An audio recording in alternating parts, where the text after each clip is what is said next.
Oh, yeah, it is. The SM25. I'm so jealous that he gets to go there.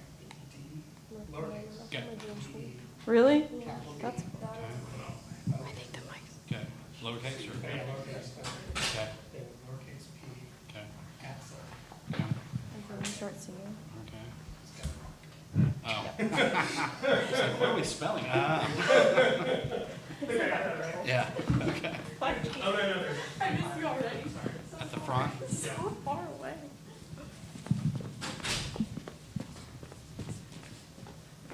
This is Matt. Yeah.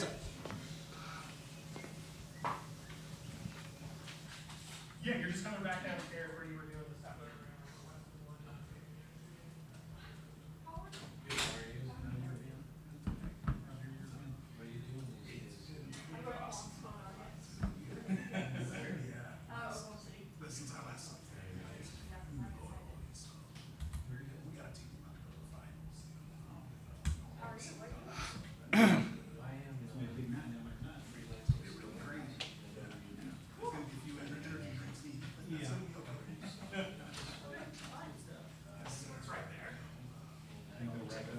Sorry. I'm gonna go track down a route. It's gonna be good. I always kept an eye on it. I think the record for the freelance seems like 108 or like the out. I think they don't bring it home tonight. I'm gonna leave it. Yeah.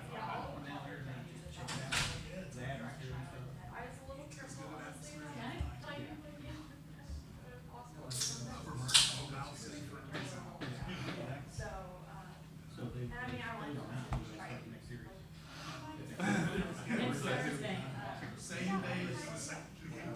Oh, really? So they were both close here? Yes, because they're the number ones. Which night is because Yeah, it's crazy. yeah, you'll be splitting too.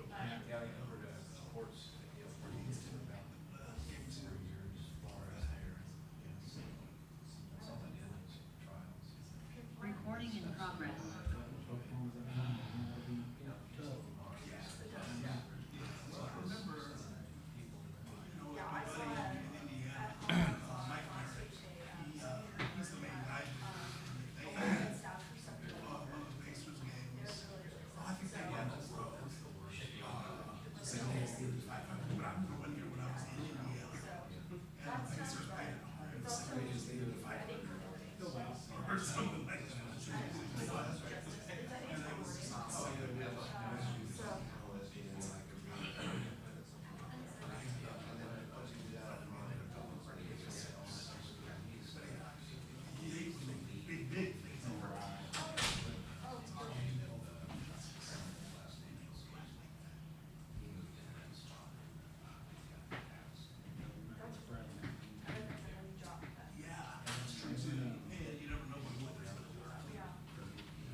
You know what I'm saying?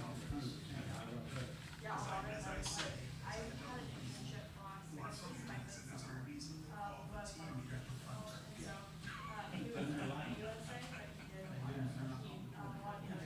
They should be. Hey.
Right, we'll go ahead and get started with Florida. It's a reminder, everybody, please make sure you silence your cell phones. Give your name and media affiliation each time you ask a question.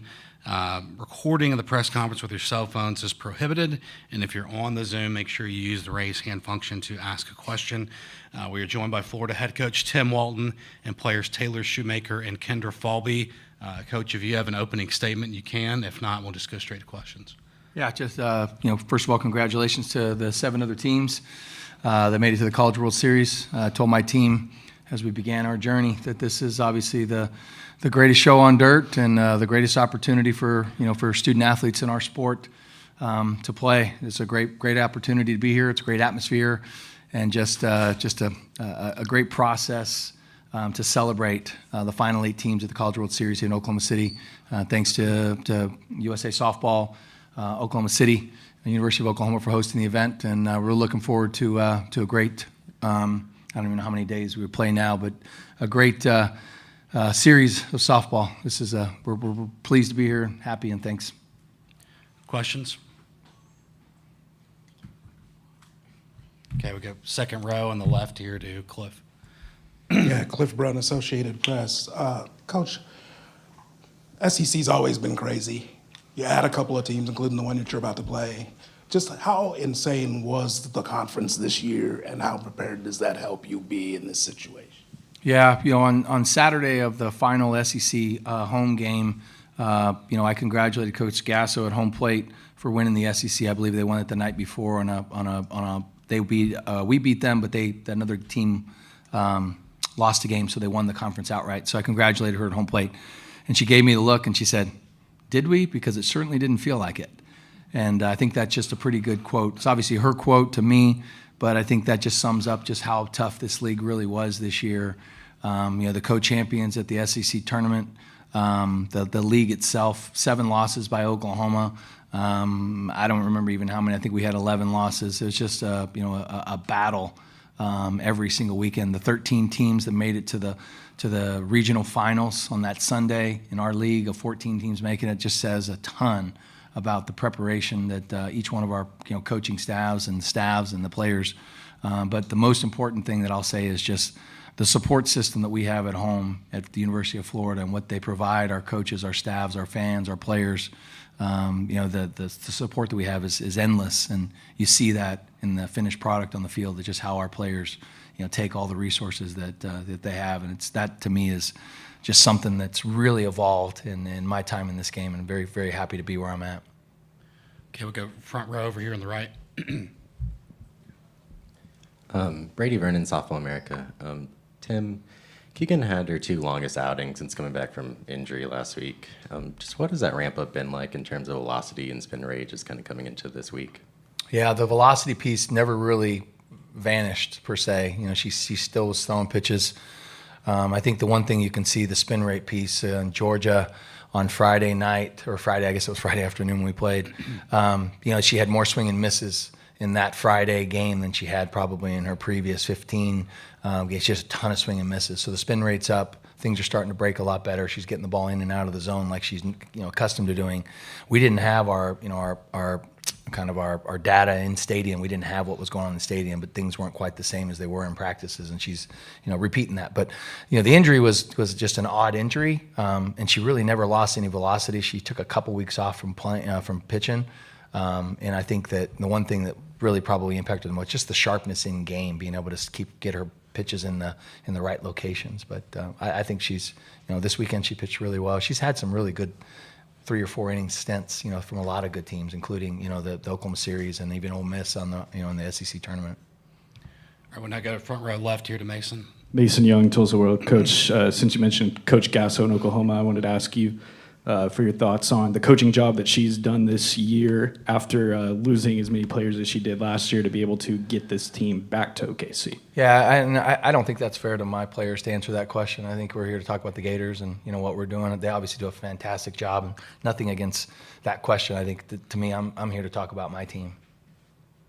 Okay, we'll stay front row left to Jenny. Hey, Kendra, you guys were obviously here last year. I'm just curious, what part did last year play in this season, whether motivation or learning, or how did 24 play into 25? Yeah, I mean, the first thing we talked about when we got back together in the locker room in the fall was literally like, we want to get back to OKC and we have an unfinished job to finish. And that sour taste in the mouth, and just obviously this is Taylor's first year, so just letting her know that this is going to be a lot of fun, and our story's not over yet, and we're all on the same page, and we're ready to come here and we're ready to win. So it's also nice too that we have a lot of people that have already been here before. So we have a lot of young players that were here last year that have experience. We have older players that have been here that have experience, and then we also have transfers that have been here. So we have a lot of experience. We have a lot of people who have been here before, and just making it comfortable for the people who haven't. Tim, I have a whole other question to ask you. Since you guys were here last, Oklahoma City was awarded the Olympics in 28. I know you're obviously focused on your team, but everybody sort of has an eye on international competition. What are just your thoughts about this being an Olympic venue in a few years, and Team USA sort of budding out of this place? Yeah, I mean, obviously it's a great training opportunity. Naming Coach Gasso as the head coach is is good for Team USA in the location of Norman, Oklahoma, to having technology that USA softball players haven't had, quite frankly, in training and training opportunities. So we got a lot of catching up to do to get on the same level as where Japan's at right now, currently in in international play, and they're really good. They know how to win the last game, and we got a lot of work to do. But I think the cool thing is there's a lot of really good players to select from. There's a lot of young players that are that are capable, and there's a lot of veteran players that have really carried that torch and continued that march. And so obviously the sport's in good hands. There's a lot of good softball all the way across the world, and obviously I spent a long time with Team USA, and just the players in it. They're hungry, they're passionate, they want to win, and it's a great place for them to play and on home soil. I mean, obviously, it's the LA Olympics in Oklahoma City, but this is the best facility to house this many good softball players, so it makes sense. Okay, we go second row on the right here. Yes, for Taylor, Chris Harry, FloridaGators.com. What you said before the season, you mentioned how Kendra had kind of taken you under her wing and kind of starting to walk you into the season, and here you are sitting next to her in Oklahoma City. Can you just put into context what the last year has been like? You also said you used to watch the Gators on your laptop computer and yell in classroom in high school, and here you are with your coach, and then your award last night. Can you just speak to the whole thing? I mean, I think it's all just kind of really, really surreal. It's crazy to think that I'm here after watching it for so many years, and to be able to be here with some of my best friends on planet Earth is just an unreal experience. It's an unreal venue, so many amazing softball fans. We're growing the game that we've been playing since we were 5-6 years old. And to be able to be a part of it and to be able to help grow the game that I love so much is really, really special, and especially to do it with the people that I'm doing it with. Okay, we'll go the second row on the left here to Cliff. Do I need to say my name again? Sure. All right. Cliff Brunn, Associated Press. Coach Walton, you mentioned Japan earlier, and I wanted to ask you your thoughts after, I think, 5 years now of what your opinion is of Athletes Unlimited and what they've brought to the sport and the possibilities now with them adding the team format to the individual format and what that can do for the game going forward. Yeah, and I've always been an advocate of the game. I've coached professionally myself with, in the MPF. And I'll be brief because I just, again, want to talk about my athletes. I think it's an awesome opportunity that softball players have an opportunity to be called professionals. I have a player on my program who plays on the Athletes Unlimited group that trains with us and is one of our grad managers, and it's an awesome opportunity for her to be a professional softball player to bridge that gap to hopefully, trying out for Team USA and getting a chance to compete on that roster. So I think it's great. Anybody that can invest in female student athletes to become female professionals is I'm a fan of theirs. I think it's a great game. It's a fun thing to watch for people of all ages and from all over this country, and a lot of people have probably never even been to a fast pitch softball game and watched some really good competition. And so I think it's awesome that the Athletes Unlimited is branching out and basically training and paying more athletes. And we've got a ton of former Gators playing, and really, really proud of them being able to continue their dreams. Okay, we'll go front row to the right. Brady Vernon, Softball America. Tim, Taylor's season's pretty remarkable regardless of the fact she's a freshman. Just why have those tools kind of translated so quickly and just elevating to one of the best in the game already? Yeah, I think, we've talked long and hard just about how she's been able to simplify the process and continue, from the beginning of August to when we got her to where we are now. There were some speed bumps along the way, and there were some thoughts and process about, it's gotten really hard and, made some adjustments and then figured out making too many adjustments. And just, at the end of the day, it's all about building relationships and trying, number one, relationships, the relationship you have with yourself when things get hard. I think Kendra can speak to that. Taylor can speak to that. I can speak to that. But just the ability to simplify things. It's not a very complicated process. It's a beautiful swing. It's something to, anybody that comes out and watches, they don't even know anything. I'm like, wow, that's a really, really, really, really pretty swing. It's good. She's competitive. She's strong. She can leverage balls. But the ability to hit the ball from left field pole to right field pole is just something that not a lot of people can do, especially with some power. But I feel like she can hit any pitch, and now she's been really working hard, even from her junior year on, not just to hit the ball, but to actually hit the ball with a purpose and have some intent behind it, and still hit for a high average. And then the one thing I think that we've added to the equation is now the discipline to, when they're trying to walk you, take ball 4. Don't put the ball in play weakly just because you want to hit. So she's learned that piece, and I think that's something that takes a little bit of time to do. And she's really, in my opinion, you could ask her the same question, but she's just gelled really well with not only the process, but her teammates, the program, the coaches, and then ultimately we listen to her when she talks because she knows her swing better than we do.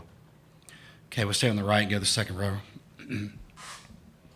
All right, for Tim and Kendra, Chris Harry, FloridaGators.com. You already spoke to the nature of the strength of the SEC. Your half of the bracket is basically, it looks like the top 4 seeds are there. It looks like a SEC championship. It looks like a national semifinal championship. Can you just talk about how the bracket fell, and are you we need to reseed this, or are you an it is what it is guy kind of? Yeah, I know we're 3 seed. I don't even know what anybody else is seeded. So I don't care. We have to play. If you're going to win a championship, you got to play good teams anyway. So what's it matter? I think that to me it doesn't matter. It's we've beaten everybody in the country, and we've lost to people. So I think it's just going to be who can handle the moment, who can make less excuses and figure out how to play softball. I think that's what we're here to do. We're here to play. And we play Texas the first game. It's going to be dang tough on them, and it's going to be dang tough on us. So I don't think it really matters. I mean, there's obviously, you can go through all the process of seeding and reseeding, and then somebody's going to complain about something. So to me, it's here we are. We're here to play ball, and we've got an opportunity to march through June, which is something that we set out as one of our goals. Kendra, can you follow up, please?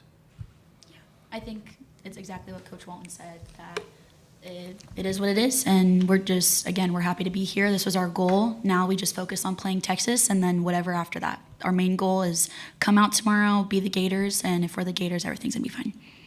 Okay, this will be our last question, second row on the right. Grace Wasoli, SECsports.com. This one's for Taylor. Your 86 RBI this season are tied for the most in program history with Jocelyn from last year. So just curious if you could talk a little bit about your relationship with her, if it's more competitive or mentorship, and what that's like for you. I've been playing with Joss for a long time. I got to be her teammate my sophomore year, and we got to win an Alliance championship together. And I think being able to have our paths cross again in college and make it here nonetheless is really, really, really cool. And honestly, I think Joss is just somebody that every team needs. She's somebody that's very level-headed. She'll keep you calm when the moment gets a little bit too big. And she's just always there to remind me that I'm meant to be where I am, that I belong here. So Joss has been really, really special to my process, and I really appreciate her. All right, that'll wrap things up. Thank you, Florida. Thank you. Go Gators. Go Gators. A reminder Gators. from Hammond Communications will post a recording of the press conference in the NCAA Digital Media Hub at ncaa.veritone.com. Transcripts are provided by ASAP and will be posted shortly. Thank you.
1, 2, 3, 4. 1, 2, 3, 4. 3, 2, 1. Hello, hello, hello. 1, 2, 3, 4. 1, 2, 3. 1, 2, 3. Hello, Women's College World Series, softball, press conferences. 1, 2, 3. Hello, 1, 2, 3. Yeah, 1, 2, 3, 4, 5. Hello, hello, hello. We are here. Yeah, good? All right.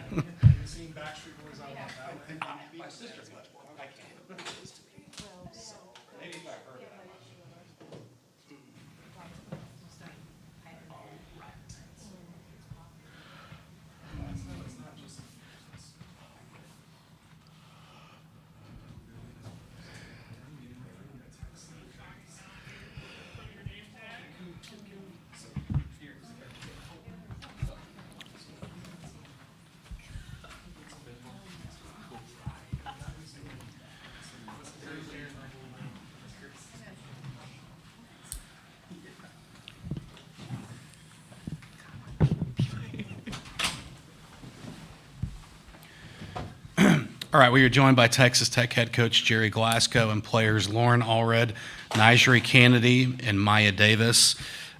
Please make sure to silence your cell phones and to give your name and media affiliation anytime you ask a question for us. Recording of the press conference video with your cell phones is prohibited, and if you're on Zoom and want to ask a question, please use the raise hand function so we will call on you. We'll start with an opening statement from Coach Glasgow if you have one, and if not, we'll just go straight to questions. We're extremely excited to be here.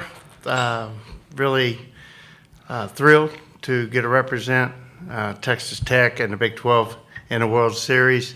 Worked really hard, really proud of the girls and what they've accomplished, and just can't wait to see them come out and play on the big stage.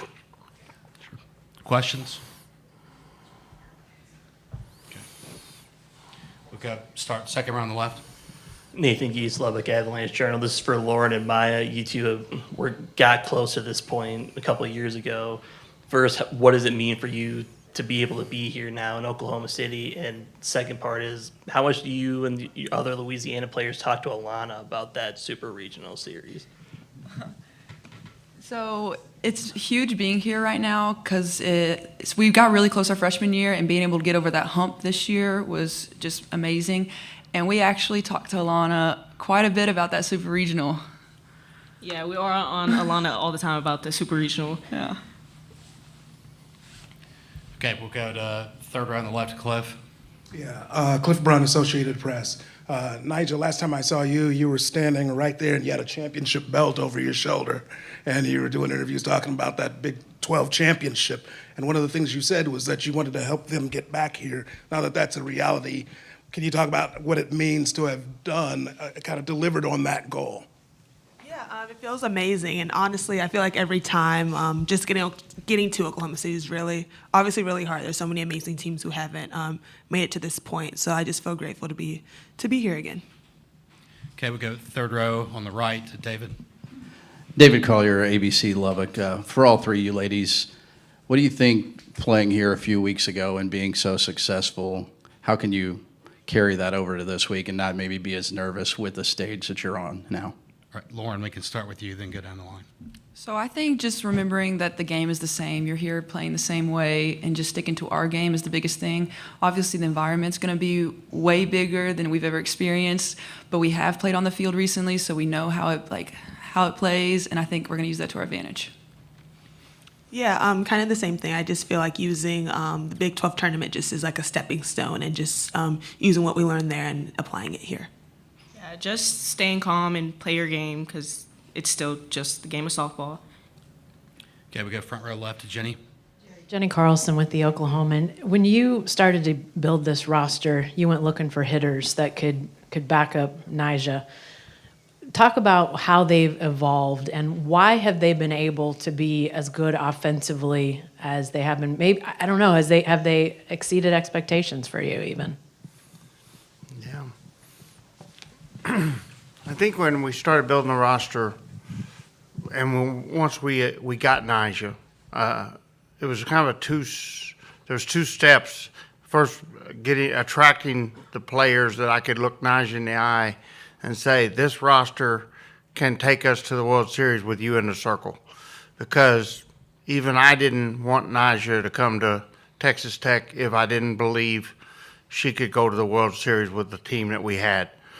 And I knew that she shouldn't come to Texas Tech. So the first step was, and she gave me about 30 days because she had a trip to Japan. So that was the first step, was just getting the players in place and getting the roster in place. And then once we did that, then Naja came on board.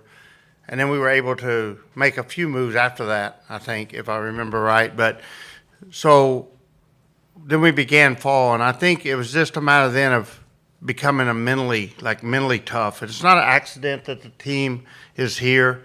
They've worked really hard, and Naja's a great talent, a great player. But this team is more than just Naja Candidate. It's a great team. It's a product of a lot of hard work. A lot of kids have put in a lot of time. They worked hard in the mornings in the weight room. They worked hard in batting practice. They worked hard on their defense. They've honed their skills. They've really worked hard all year. And I think their hitting is just a matter of learn how to be mentally tough-minded when the moment comes and really bear down when the moment comes. Then they've learned to trust their training. They've learned to believe in each other, to play for each other. That's been, I think, one of the biggest keys. We started that the first couple of weeks of the season. Everybody's trying to play for themselves. Everybody's trying to accomplish things themselves. And if you look back the first 2 weeks, I think we were batting like 150. And finally it dawned on me what was happening. Everybody was trying to do it they're trying to do it themselves for the team. And I said, start trying to make each other better. Don't worry about what you're doing. Don't worry if you're 0 for 3 or 3 for 3. Make sure the other 8 kids are focused on their attitude and how you can make them feel better and play better. If you worry about those 8, we'll play better as a team. And I think from that point on, that really was when we hit our stride, and we've just gotten better and better at that. And you see that in our scoring. Our scoring average is just went up throughout the season. Our batting average has climbed throughout the season. Even as the opponents has gotten tougher, our performance has gotten tougher. And so that's kind of how we've arrived, I think, at where we're at. And a lot of it is emulating. Naja, when she gets in the circle or when she steps on the diamond, she's a tough-minded competitor. She's a fierce competitor. And I think our whole team has emulated that. I think that they've learned how to compete and emulate that competitive mindset and become a bunch of tough-minded competitors. So I'm really proud of our entire roster and our entire team. Okay, we go third row on the right to Justin. Justin McLeod, D1 softball. Lauren, for you, coming back from that injury last year, you had such a great freshman year. You get hurt last year. This year, you're coming back from injury. You're also in a new home and all those kinds of things. Can you just kind of chronicle what that journey was like for you coming back from that injury to have the year that you've had this year? So I would say it was hard because last year, the goal last year was to host a regional, and we got to do that. And it was tough watching my team do something so well without me.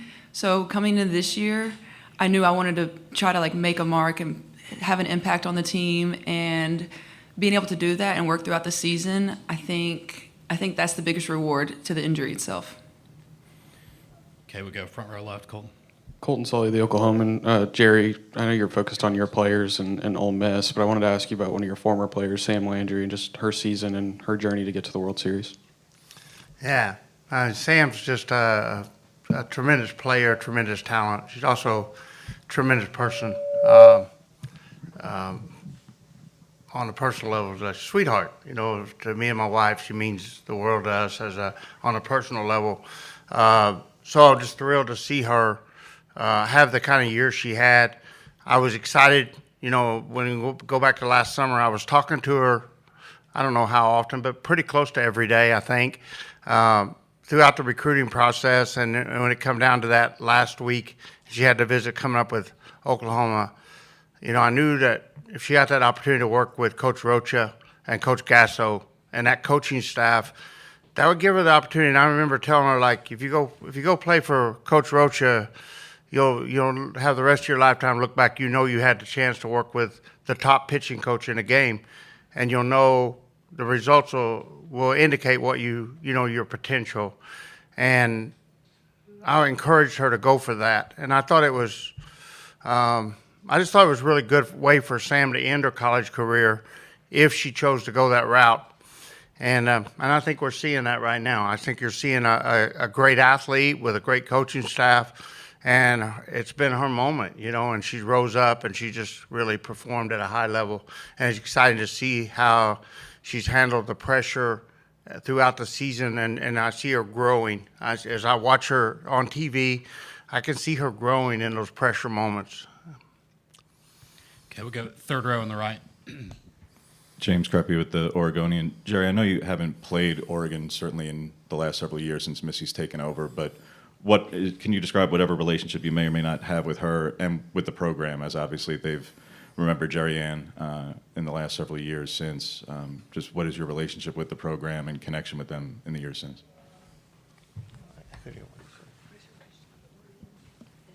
Oregon and Jerry Ann.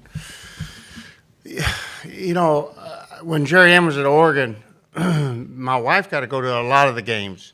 I got to go to senior day. I got to go to the super regional.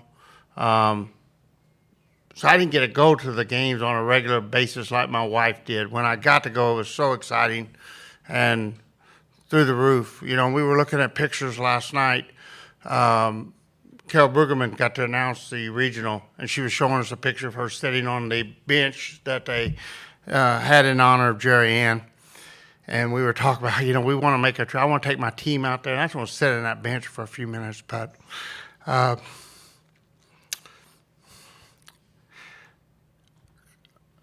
Coach Missy has called me several times and talked to me about Jerry Ann.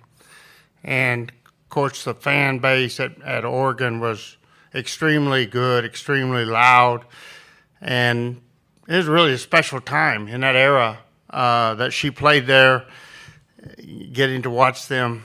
I got to watch them beat North Carolina State to go to the World Series, I believe, and I got to watch them get beat by UCLA when they were supposed to win and not go to the World Series, I think our senior year in 16. And those special moments, you know, for me as a father. And then senior day, I got to watch, I believe it was Utah, and I can remember the hits. I can remember where the hits went to on the park. I remember balls going off the left field wall. I can remember a single up the middle. Really, I've got pictures of all the, you know, her batting average and, you know, on the scoreboard. And I can remember watching Mike White throw batting practice to her and the rounds. I can remember those 2 rounds in a row where she hit 5 out of 5 into the stands on batting practice off Mike. So all that stuff is great memories for me as a father. And then nothing but good memories at Oregon. I wish I could take my team. I want to take my team out there before I retire and play a series out there. But as far as, you know, day to day, I root for Oregon just because that's her program. And then as far as how often do I get to talk to Sydney a lot. Sydney Romero, I consider one of the sweetest kids that I've ever coached. Obviously, one of the most talented players I've ever coached, but one of the sweetest people I've ever coached. And I talk to her a lot, and it's kind of my connection. Okay, we'll go front row left to Eli. Eli Letterman, ESPN. Jerry, the dynamics of this event have changed a lot over the last 30 some odd years. This year, you've got 5 SEC teams, a team that's never been here before, and 2 former Pac powers that are playing in a different conference. Someone who's been in the game for as many years as you have, what do you see in sort of the shifting dynamics across the country and the kind of teams that are getting here now?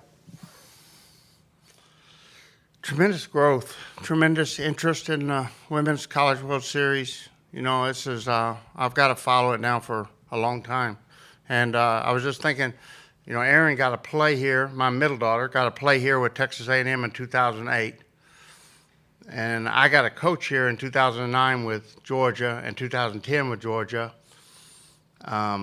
Jerry Ann got to play here with Oregon in 2015, and I got a coach here in 2017. Jerry Ann played in 2016 with Oregon. I got a coach here in 2017 with A&M. And now Tara's going to get a coach here this year. So all 3 of my daughters have been able to participate now in the College World Series over a 10, 12-year span. I think that's pretty neat for me as a father, and I'm looking forward to sharing that with Tara and Aaron will be here in the stands watching. But the growth, when I think back at the beginning and watching the World Series, it started out at like 6,000, 7,000. It was 9,000. Now it's 15,000. And then outside the stadium, the crowds just get bigger and bigger. And then anywhere you go into a sports bar or restaurants now, they've got the World Series on them. It's the growth of women's softball and the interest in the World Series. It's amazing how fast pitch softball has captured America and the interest of American sports fans, especially older couples. It's a neat sport that a lot of middle age and elderly couples watch together, and I think that's the unique thing about softball. Okay, last question will be third row on the right. Ryan Campos, CBS Lubbock. Coach, Ole Miss for you guys tomorrow. What have you seen through footage that you guys are preparing on for Game 1 tomorrow? Extremely well coached team. When you think about what Coach Traxel did, she added Nancy Evans as pitching coach and Aaron Earlywine as offensive coach, Bobby Buchanan to help with the offense. I mean, she added some great pieces right there. Of course, Nancy Evans' history as pitching coach out of Arizona is unequaled almost, and one of the top pitching coaches ever.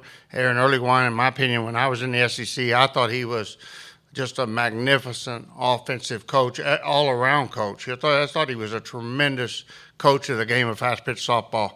And to see him come back in and to see what all they've done and give Coach Traxel credit for making those hires and then giving freedom to when you get a new staff like that, you have to let them work. You have to let them coach, and she's turned them loose and let them coach, obviously. And you got to give her a big tip of the hat.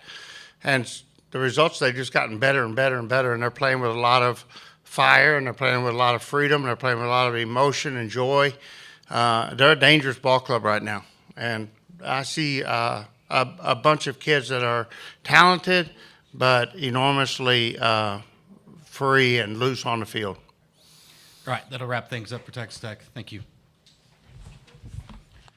And a reminder, Hammond Communications will post a recording of the press conference in the NCAA Digital Media Hub. Transcripts are provided by ASAP and will be posted shortly.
All right, we'll go ahead and get started with Texas. We are joined by head coach Mike White, players Reese Atwood, Tegan Caban, and Caden Henry.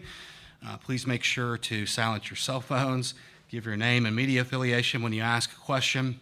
No cell phone video is allowed. And if you're on Zoom, make sure to raise your hand if you want to ask a question. Coach White, if you have an opening statement, feel free. If not, we'll go to questions. Sure. Obviously, we're excited to be back in Women's College World Series in Oklahoma City. It was an exciting postseason, to say the least. Again, really tough super regional. Clemson was a very tough ACC opponent. Just excited to be back here and have an opportunity to compete for a national title. Questions? Okay, we'll go front row right. Brady Vernon, Softball America. Just, Mike, for Reese to put up the numbers back-to-back season, just how remarkable is that, especially transitioning to the SEC? Yeah, I mean, nothing's ever guaranteed, and the amount of work that Reese puts in the off season, not only physically but mentally, and prepares herself. It doesn't surprise me that she's had the success she's had, following up such a great sophomore season as well. We're looking forward to having her in one more year and see what numbers she can put up. She's already set the Texas all-time record for RBIs, and I'm sure some other records are ready to fall as well. Okay, we'll go third row on the left here to Cliff. Yeah, Cliff Brunt, Associated Press. Coach White, you'd mentioned the SEC, first year in the conference. Obviously, things turned out pretty well for you, but just what are your thoughts about how difficult or challenging it was over the course of the season, and how did that prepare you for right now? Yeah, I mean, one of the struggles we had was the weather. I don't think we had except just maybe one weekend where it was straight out, without a weather delay or something. But that's the same for both teams. But it's just an interesting fact that being part of the SEC, you got to deal a little more with weather. The travel wasn't an issue. We're fortunate enough most of our flights are under 3 hours, so that was pretty good. We enjoyed the competition week in and week out, the great crowds that were available at all the venues, and just the level of play, and obviously the organization of the SEC conference itself. Jeremy Hammond does a tremendous job, and we're really excited to be in that conference.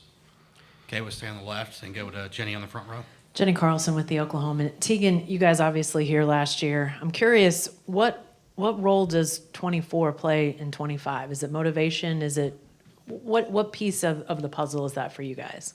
I think a little bit for sure. Obviously, we know what it takes to get there, and then obviously what it feels like to lose at the end and not get on top. And so I think obviously it plays a role, but I think most of it is just experience. We graduated a few, but we bring back a lot of experience, and everybody but 4 of us have been here. And so I think that's more than a lot of teams probably here. And so I think just using that to our advantage, and just we know what it feels like, and so just using that. Mike, can I ask a wholly different subject to you? A lot of talk about seeding with this tournament, whether it's seeding through 32 or 64 or even reseeding at this point. Do you have strong opinions on either, whether we should see a deeper seed from the original selection or this tournament should be reseeded? I'd like to see a seeding through 32. I think that the parity's really lifted in this game right now, and one of the reasons you play such a tough schedule is to put yourself in a position to either host in the postseason the super regionals and regionals, and/or to make sure that you qualify. I mean, there's different levels there as well, but I think you should be seeded and given some benefit for the volume of work that you've done over the course of the season. I don't think reseeding. I mean, it's just part of the excitement, I think, and that's kind of the fun of it. I mean, it's just my opinion. I don't know if it's right or wrong. Questions? Okay. Third row on the right. James Crepia from the Oregonian. Mike, you certainly led Oregon to a lot of success during your time there, and it took some time for Missy to build it back to this. Your reaction to them reaching this stage at this point, and how much did 21 give you closure to everything there, or how much still resonates, particularly when Rob and Lisa are still there now today? Yeah, obviously I have a lot of friends still in Oregon, and it was fun to see them qualify for sure. It takes time to build a program, without a doubt. It took time at Texas to build the program up to where we feel like we're contenders, and it took Missy a little bit of time as well. And just to see the fans turn out and the excitement that was generated at the Jane, it was tremendous to see, and it's good for all of softball. So any time a program gets to another level, I think it's good for all of us. Okay, we'll go to second row on the left, Scott. Scott Wright with the Oklahoman. Reese, and then Coach, if you'd like to chime in on this as well. But Reese, as someone who has, I assume, watched lots of former teammates go on and try to make it at the pro level, I'm curious what a current college player's view of the pro game right now is as Athletes Unlimited is kind of getting going, and you maybe look to that in your future. Yeah, of course. It's definitely a dream of mine to play pro, and looking ahead at all the past players from the collegiate level being able to go play at the next top level is just really cool to see. I think it's great, and I've seen so much growth in it so far, so I'm very excited to see how much it grows by the time I've graduated.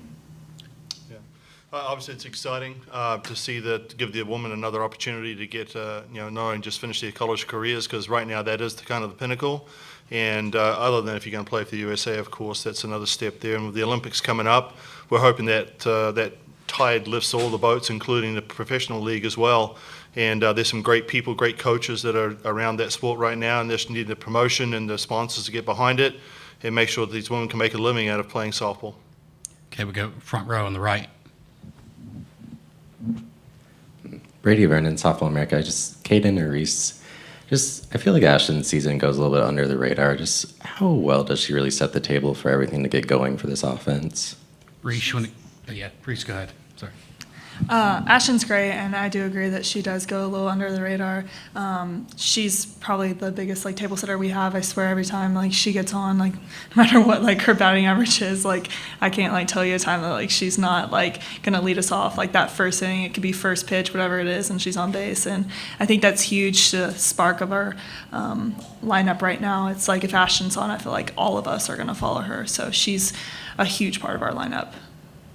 Yeah, she's for sure a spark plug in the lineup. I mean, she brings energy in the locker room. She brings energy on the field. When she hits, she wants to be that person that sets the table for us for sure. And like Reese said, she just wants to get us started. And she feels when she's on, then everybody else is on. When she feels like she's off, she takes so much credit for our lineup not being the best. And we're like, hey, shake it.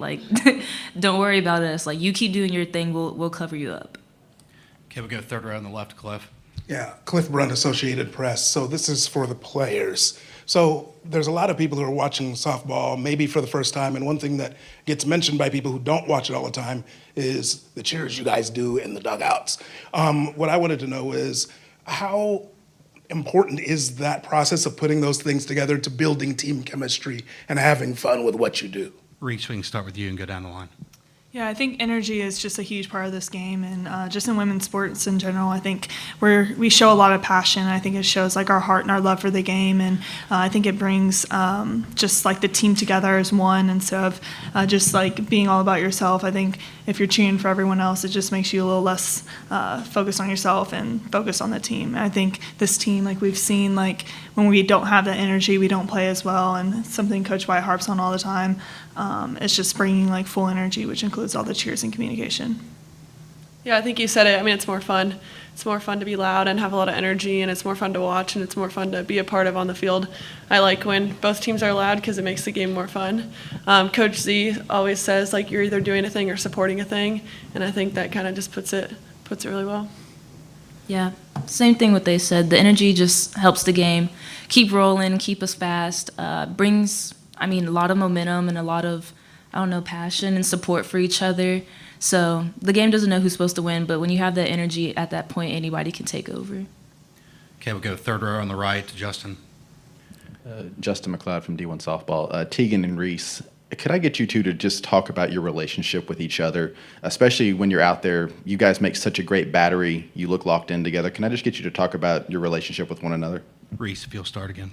Yeah, Tegan's one of my best friends. I think that's a key part to how we are able to connect on the field. I feel throughout the 2 years of me catching her, I've been able to grow in my knowledge of when she's on and when she's off mentally. And I think that's big for us and our pitching staff, is being able to create those relationships to where I can go talk to Tegan and know what she needs to hear from me to be able to be successful. Yeah, I think same thing. Her passion and her drive kind of just inspire me. And I know she's going to give her all for our team, and I think that rubs off on all of us. But then personally, yeah, she's one of my best friends off the field, and I think that does help a lot.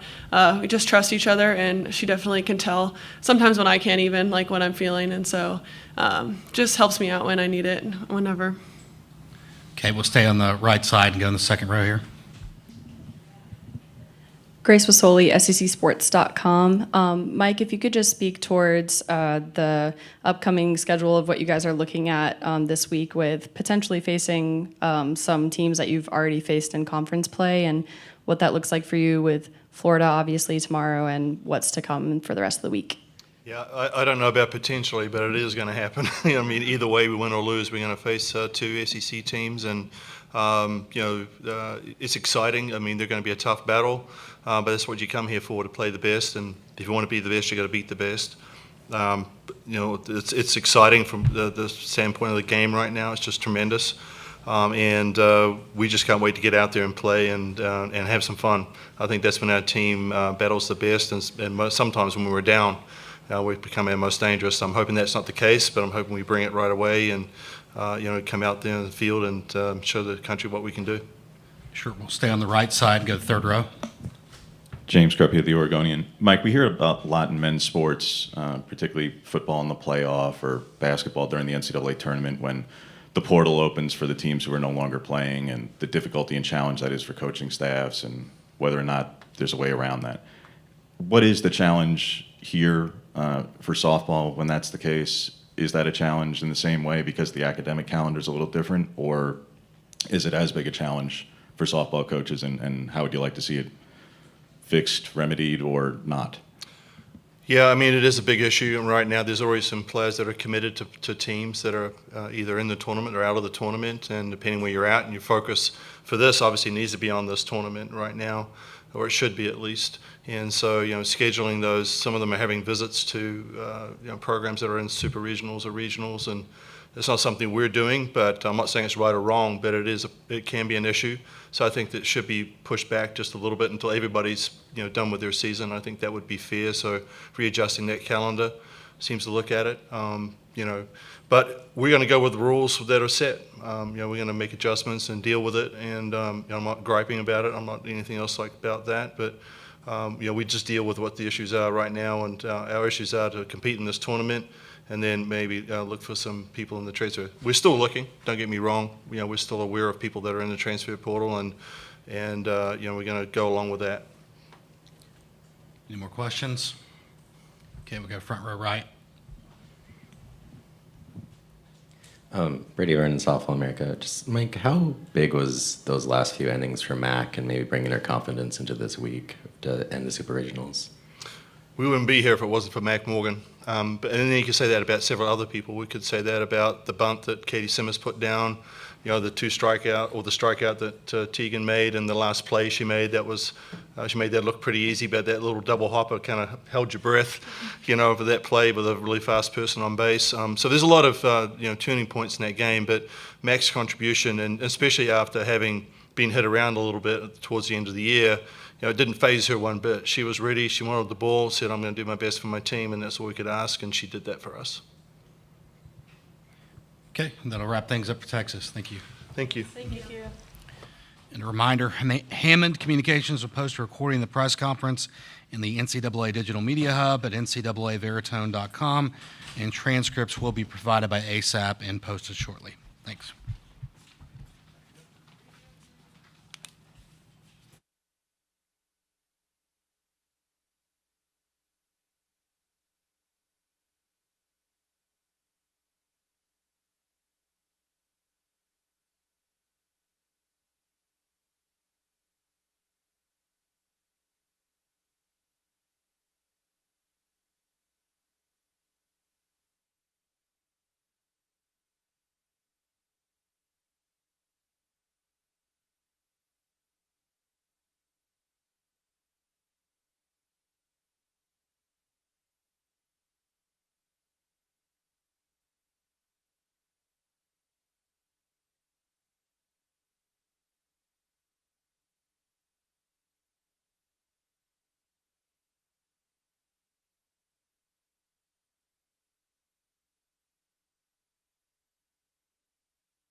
You don't need to know me. I'm down here on this whole grand.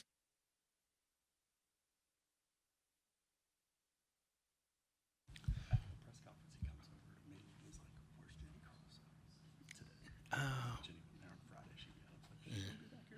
Yeah. Yeah. Awesome. Yeah. Yeah.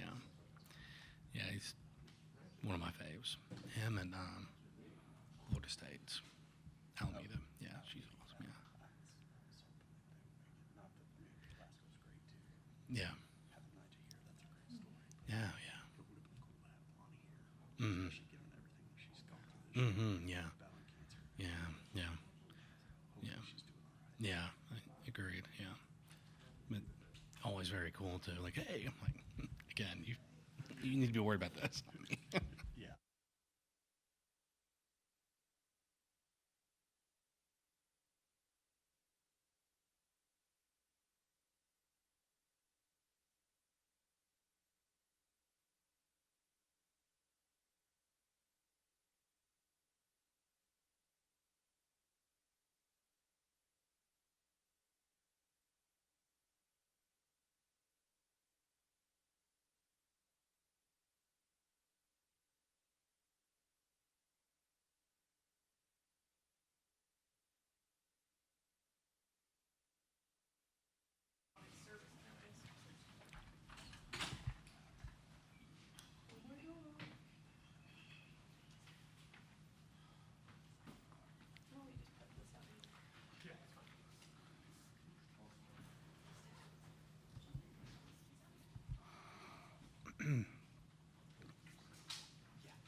All right, we're going to go ahead and get started. We are joined by Ole Miss head coach Jamie Traxel, players Aaliyah Benford and Lexi Brady.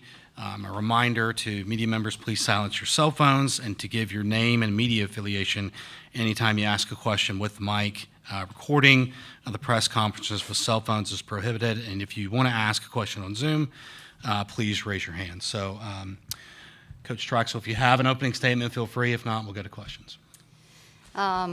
Just want to congratulate all the teams that have made it to a pretty special place. We know we're in great company here. You can have a great team, and the challenges they get here are really tough. So, in saying that, I'm really proud of our team, the journey that we've been on, especially the last few weeks, and what we've been able to kind of overcome going into some pretty hostile and adverse conditions against some great teams at Arizona and Arkansas. So, proud of the journey and the season that we've had.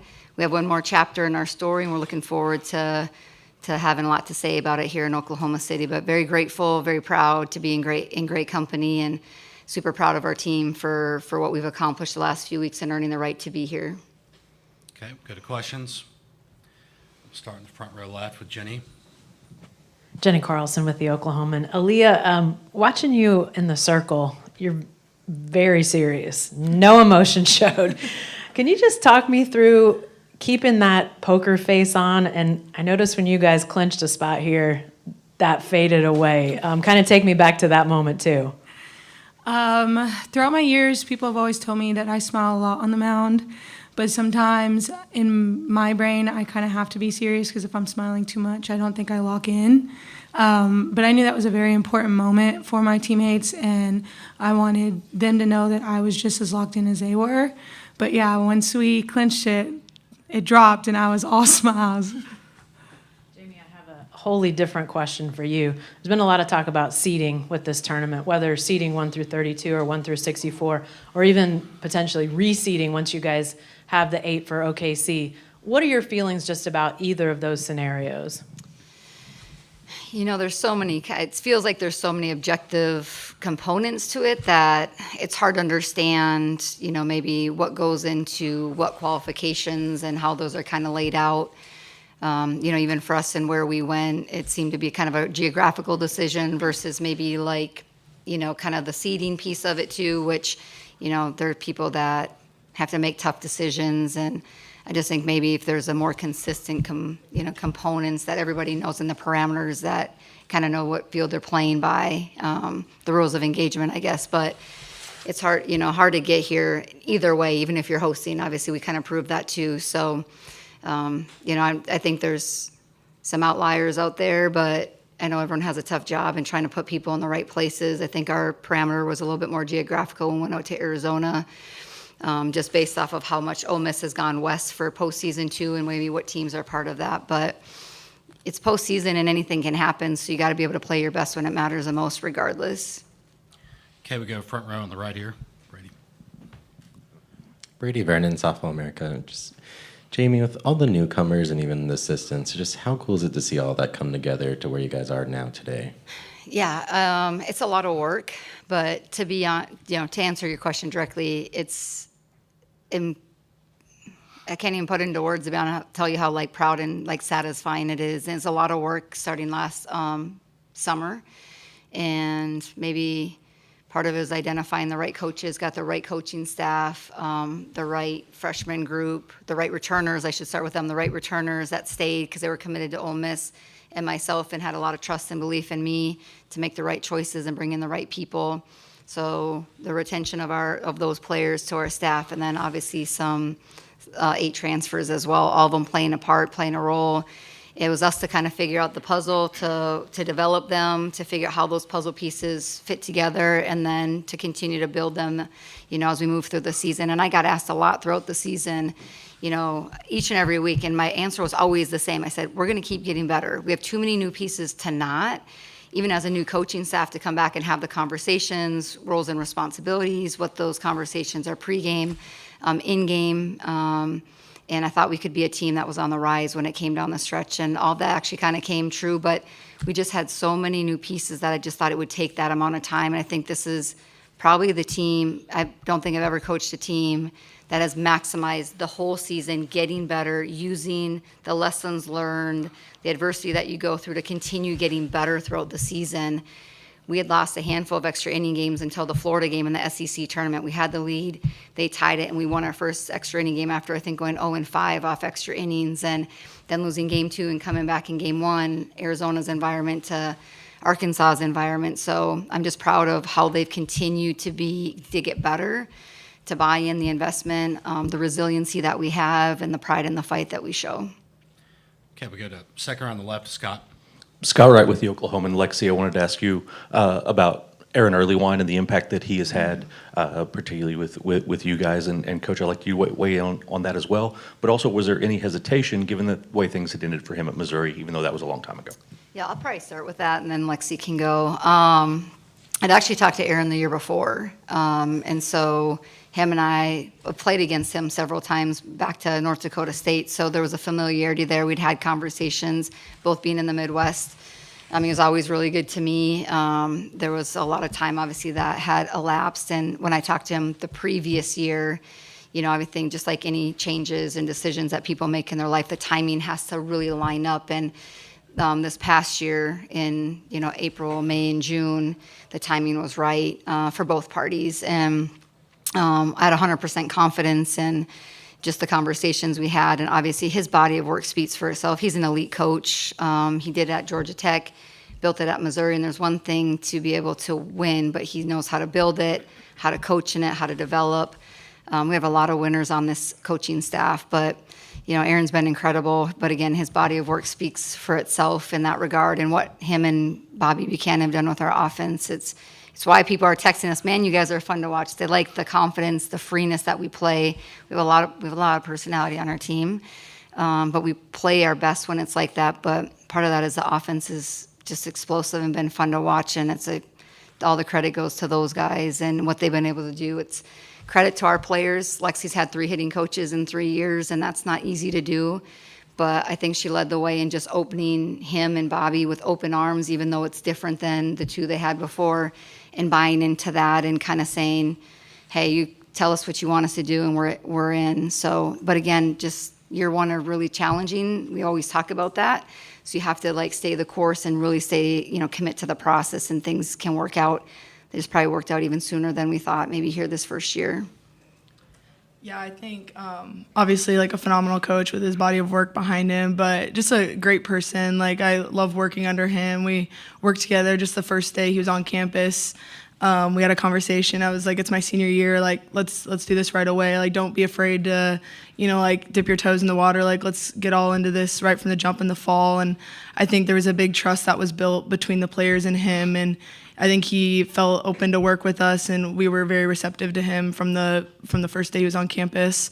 He was great in making relationships with us through the fall.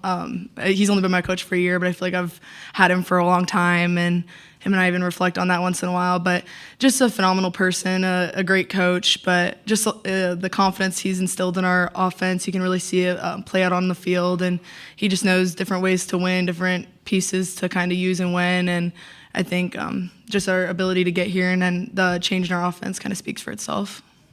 Okay, we go second row on the right. Grace Wasoli, SECsports.com. This one's for Alexi and Aaliyah. Could you just talk about being here in OKC and what the moment feels like and how you guys are just taking it in, especially being towards like the end of your careers and being able to just take in this moment? Aaliyah, you can go first if you don't mind. Yeah, the moment is just, can't really put it into words. Obviously, it is our last year, and we've worked our entire careers to get here. I've played on this park plenty of times, but never in this environment. And I think that's what makes it so special, and just being able to do it with the girls that we have and see that we all have the same vision, the same goal, and the same excitement to be here is just amazing. And it's really hard to put into words, but we're really looking forward to it. Yeah, we were actually just getting on the bus, pulling in. I was like, last time I was here, I think I stood in a line over here to get a T-shirt, as a kid. So I think just like the nostalgia that comes with this place. I mean, you grow up watching the best athletes and the best in our game show out here. And I think just taking a moment to realize that like we've put ourselves in a position to like be in those shoes is really a surreal moment. I don't know if it'll really hit me until we're, game one against Tech, but just blessed, I think, the progress that this program has made. And I knew that this team would be really special, but just seeing that we actually made the decision to work really hard to get here is really something I'll always remember. Okay, we go front row left, Jenny. Jamie, you don't sound like most people from Oxford, Mississippi, being from the upper Midwest. Yeah. I'm wondering if you could talk about what you've learned over your years there at Ole Miss, just about the place and how it values softball, and then sort of the wider picture of the SEC just continuing to have more and more programs finding themselves in this place for the Women's College World Series. Yeah, I'm from Minnesota, and we had gone to the World Series, and then COVID hit, and Ole Miss called, and I didn't know too much about it, to be honest. And so from my first Zoom call, it was really comfortable. And when I came for my visit, I spent like 6 hours with just a handful of people because it was in the heart of COVID. And Shannon Singletary, my direct boss, was one of them. Keith Carter, our AD, the SWA, and then head compliance. And I sat with Keith. We sat in a team room and talked basketball and golf and Tiger Woods. And we just ate. And I was like, this is a place I felt like was home, even though it was in the South. And I've never lived in this area, but the reason I made that move was just because they believed in me and trusted me in the vision that I had, and it was the same vision that they had. And there's one thing to share a vision, there's another to wanting to invest. And I think you see the investment and the commitment that they've made to coaches and salaries and allowing me to hire who I believed would help us get to this point. The new stadium that we just have, the way that we travel, how involved they are, it's nothing to see all of our administrators at a practice, at a game, traveling with us. Shannon Singletary has been on the road for 4 weeks with us, and he's part of our program. He has a great relationship with our players. And so, and then Oxford's an incredible college town. It's a cool college town. It's similar to when I was at North Dakota State, where there's no pro sports in Mississippi. So they're so passionate about their programs and the schools that are in there, and obviously in the SEC, because we're in that country now. And people show up to support, and women's athletics are respected. They're invested in at Ole Miss.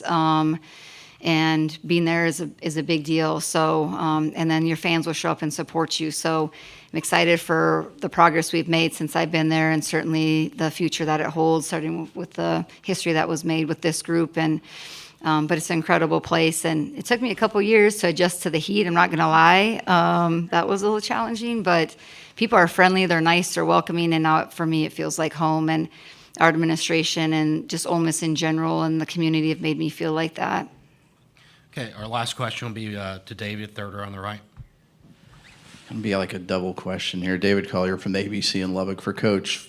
Give you a second to think about this, about their offense, Texas Tech's offense going into tomorrow. But for the players, you guys kind of mashed your way here, and now you get to go head-to-head with Nigerie Kennedy. I guess your thoughts on that matchup going against one of the best pinchers in the country as an unseeded team that maybe a lot of people aren't giving enough credit to be here. Aaliyah, you can go first if you don't mind.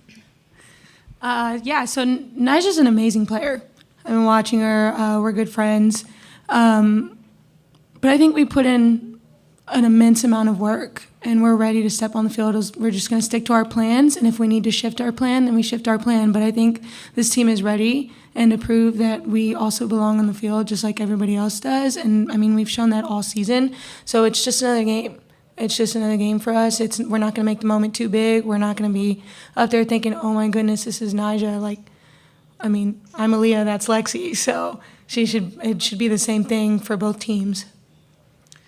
Yeah, I think at this point in the season, every arm and every offense, every team you face is of the caliber to be here. So I think, like Aaliyah said, not making the moment too big. And I think just like the first team that's going to settle into the game the quickest is going to probably find the most success in the end. So I think that'll be a big message for our team. So just not letting the moment get too big, or who's in front of you too big, or even for the pitcher who you're facing in the box make it too big. But I think right now we have a very hot offense, and we're there to compete. And obviously Kennedy has a lot of success behind her and is a great arm herself. So it'll be an exciting matchup, I think, one that we're all looking forward to. But obviously we're here to compete, and we're here to win. So having that competitive mindset and settling into the game and ready to go from the first pitch. And I guess the question on their offense was just we've, playing in the SEC, and then even the last 2 weekends when we went out to Arizona and we faced a lot of lefties because they have a lot of lefties, that bunt, that slap, they steal bases. So when you looked at GCU to Arizona, I think that helped us. When I kind of look at them, I think of that preparation. And, fortunately, we're not playing on the field that Arizona has. That's a very challenging field to play a lot of slappers and lefties on. And I know that they have their leadoff as their lefty. They have other lefty hitters. But, again, when you get to this point, you start to envision and picture who you've played against that they kind of mirror a little bit. And I think that regional, that's where I kind of put them, because we face so many lefties in the lineup, and kind of how they put different balls in play, how they are aggressive base running, how the challenge stealing bases, regardless if they get thrown out, it's just part of their game. So, we'll be prepared and ready. But I think our conference and then who we've played in postseason and the environments that we've been in really prepare us for this moment. All right, that'll wrap things up. Thank you. Thank you, guys. Thank you. Have a great tournament. Enjoy it. And Heyman Communications will post a recording of this press conference in the NCAA Digital Media Hub at ncaa.veritone.com. Transcripts will be provided shortly by ASAP.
All right, we're now joined by Oklahoma head coach Patty Gasso and players Nellie McEnroe Marinas, Ella Parker, and Gabby Garcia. A reminder to please silence your cell phones and give your name and affiliation anytime you ask a question during the press conference with the mic. Recording in the press conference with cell phone video is prohibited, and please raise your hand on the Zoom if you want to ask a question. So, Coach Gasso, if you want to make a statement, you can. If not, we'll go to questions. Go to questions. Okay, questions. Okay, we'll go front row left, Ryan. Ryan Aber from the Oklahoman. For the players, especially, I guess, Ella and Nellie, since you've been here, but also Gabby, interested to hear your thoughts. What to you has been the most impressive piece of what Patty has done in bringing this team together and building y'all into what you are now? I think the biggest thing is just instilling that blue-collar mindset and championship mindset, and just really working on transforming this team into girls to women. I think she is just an amazing role model, and she has been doing a really good job of just instilling that mindset into us.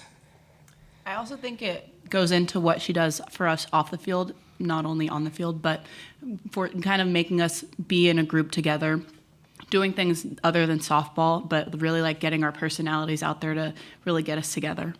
Yeah, I definitely have to agree with Ella and Nellie on that one. That blue-collar mindset, but also bringing us together as a unit. And then, Patty, a quick follow-up there. I talked to a couple of the players earlier this year, and they talked about a book that y'all read together, the Forgiveness book, I think it was. Yes. What was it about that drew you to that, and what do you feel like the team got from that experience? We're still not done with it, actually. We're close, but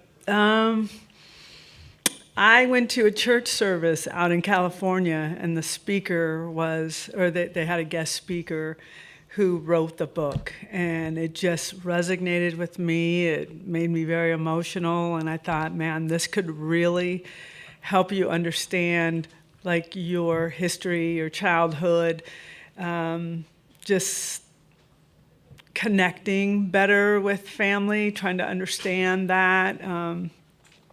So we had some really unbelievable conversations, and that book really helps girls turn into women. You either listen and you understand how you have to be the adult sometimes when you're really the kid in the family, and I think it changed some lives. I do. Okay, we'll go third row on the right. James Kreppe with the Oregonian. Patty, Missy's talked about over the course of her 7 years out at Oregon that she's leaned on a lot of people, and I imagine you would be probably foremost among them. From your perspective, what is it like seeing her get to this stage, and when you're familiar with the many challenges she's had along the way, including facing y'all a couple of years ago? What has gone into this, and maybe some of those conversations that you've had with her over this 7-year journey to get here? Yeah, it's funny. Missy is family to us. I mean, we've been together since I showed up at OU, so we've been together that long, so over 30 years. She is. We do have conversations, but she is very quiet in her own way, like very closed off, and she's very focused. She is, I'm really proud of her. I love watching her. I love her staff. I've had work pretty much with all of them. And to see what she's putting forth, I mean, she understands winning. She understands what you need to do to win. And she's been working really hard to get the right team. And the one thing that she told me was how much she knows this is the team. She's got the right team. She's got the right chemistry. She's got everything covered. And a coach knows when you're missing a piece here and there. And to hear her say that, I'm not surprised at all that they're here. So I'm really excited for her. Okay, we go front row left to Jesse.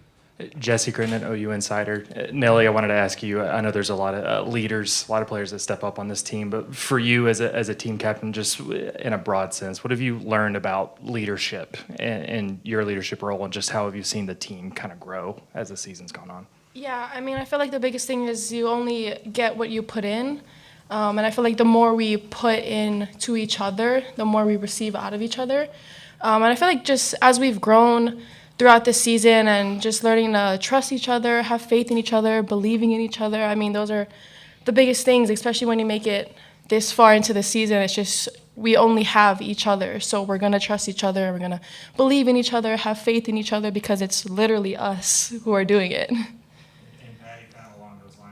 The leadership of this team, just from the beginning of the season to get to this point, just how have you seen that evolve throughout the year? It's interesting because sometimes it is different people. Sometimes it's Nellie.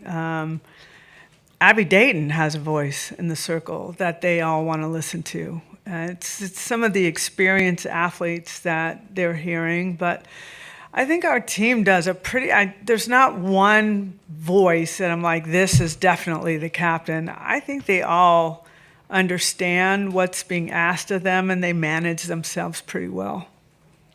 Okay, we go to the second row on the right. Sorry to James. James Hale. Patty, you faced Pickens before, so you've seen the speed, but still, I'm always curious. Your preparation is always great for whoever you're playing. So talk about the preparation to face a pitcher that throws this hard. I cannot talk to you about the preparation where I might be giving a few things away. What do you think about facing it then? I mean, she's thrown pitches that I've never seen pitches this hard before. Well, thank you, James. Appreciate that question. She is definitely one of the best. There's no doubt about it. We respect that. We respect the team that we're playing. They're very, very good. They play hard. Tomorrow, it's just about who's going to be better, and that's what it comes down to. So we're going to be prepared. We're going back and looking. If you want to talk about prep, we can go back and look at the games that we played. I think we could tell you we weren't at our best. They won fair and square. They deserved that, no doubt about it.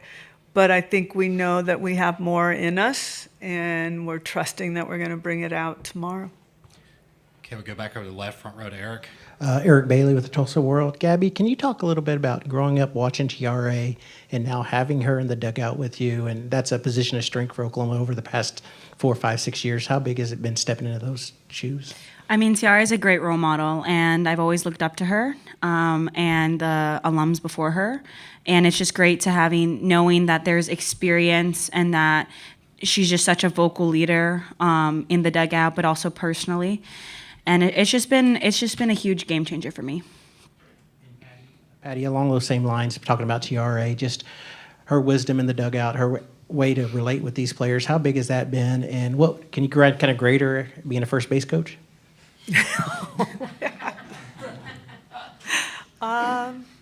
A solid B+.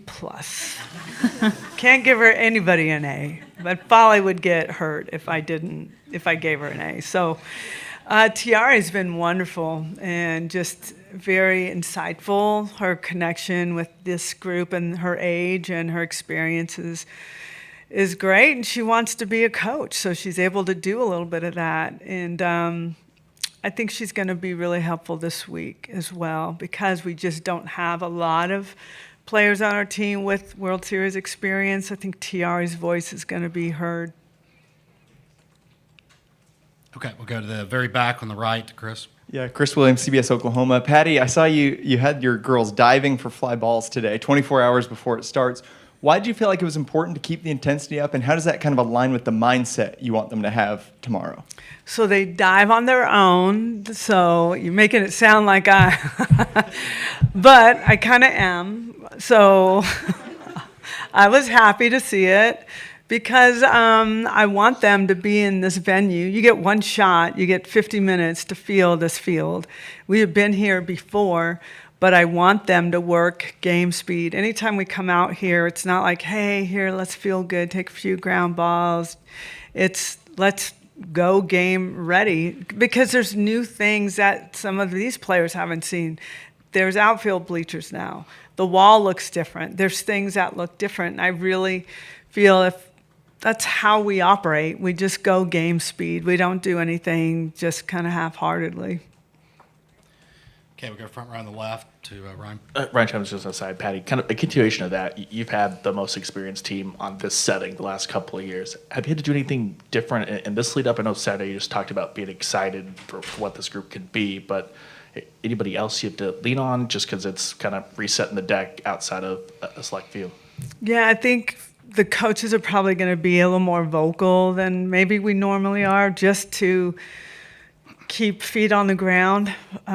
It's easy to say, oh, we've already played here, we've played Oklahoma State here, big crowd, but it still is quite different. So I think we'll be doing maybe a little more coaching or a little more talking or gathering together. TRA's voice is going to be important. But these guys amaze me. This team amazes me, and I am not concerned about them being rattled. I think they're going to come in and just get to work. That's their mentality. Let's get in the dugout. Let's get to work. Let's go to work. And that's how we've been living through this season. Okay, we go front row to the right. Lee Dobbins, rounding third softball.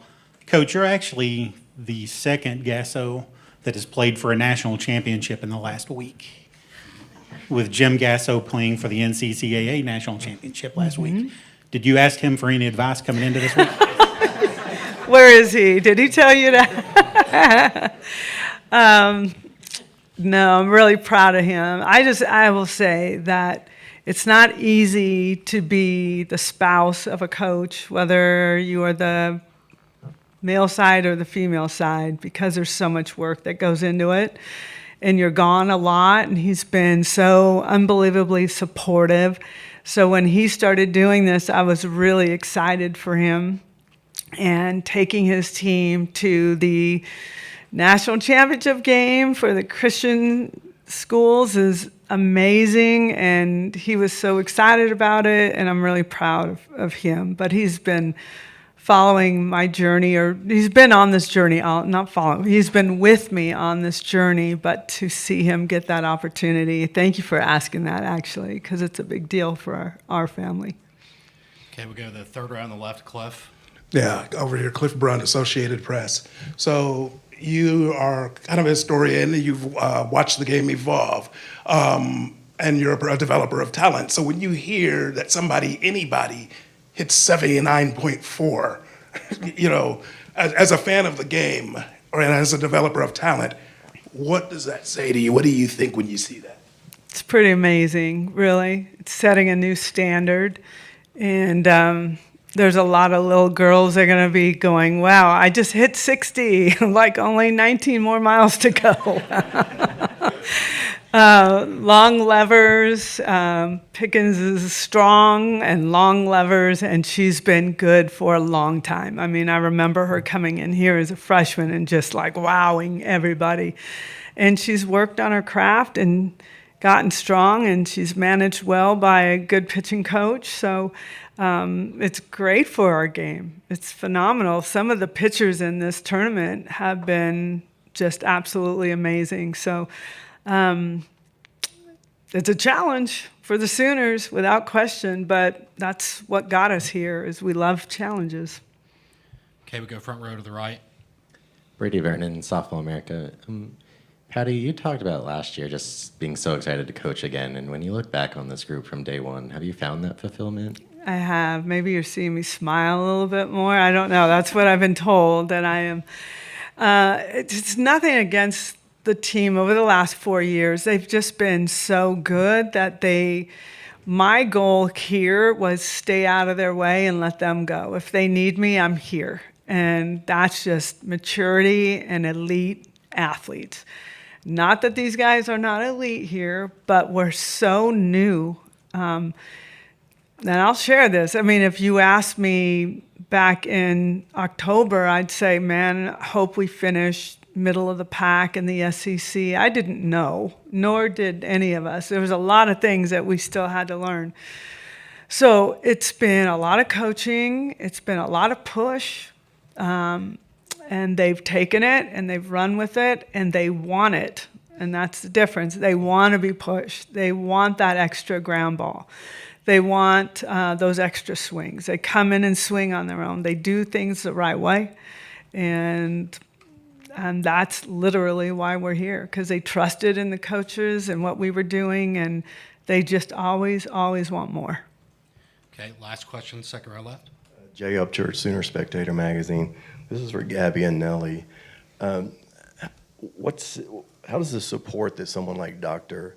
Lopez brings to the picture, how does that affected you guys as players? Nellie, you want to go first? Then go. Yeah. I just think it's amazing, and just being able to just kind of go out and give back to the community that have done so much for us. I just think it's amazing, and so I feel like I'm just so blessed to be a part of that, and being able to give back, like I said, to the community that just gave so much to me. Patty just mentioned young girls who've just hit 60 miles per hour on the speed gun, but you guys are going out and working with young girls at all kinds of different levels. What's that meant to you to go out and see those faces and be able to inspire those players? I mean, it's an amazing feeling. I mean, when we were growing up, people gave back to us, and now knowing that we get a chance to give back to them, it's almost like an endless cycle that I hope continues to repeat. I love putting smiles on children's faces. I think it's enjoyable, and I also like getting the opportunity to watch them grow. Right. That'll wrap things up. Thank you, Oklahoma. Thank you. Thank you. Reminder that Hammond Communications will post a recording of the press conference on NCAA Digital Media Hub at ncaaveritone.com, and ASAP will post transcript shortly.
state, and I was like, oh, no, I'm not ready for that. Have you got a minute that you can sit down there and talk to me? Sure, yeah, and hers.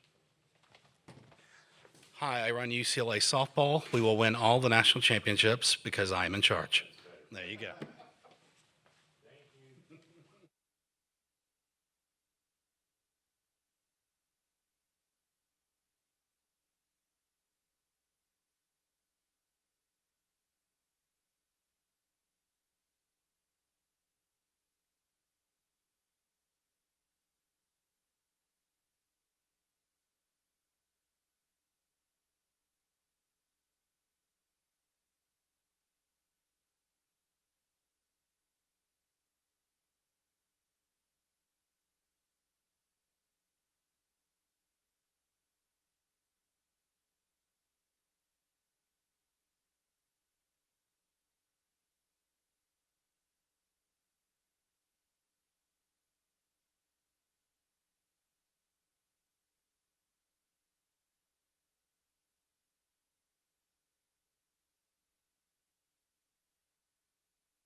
Oh.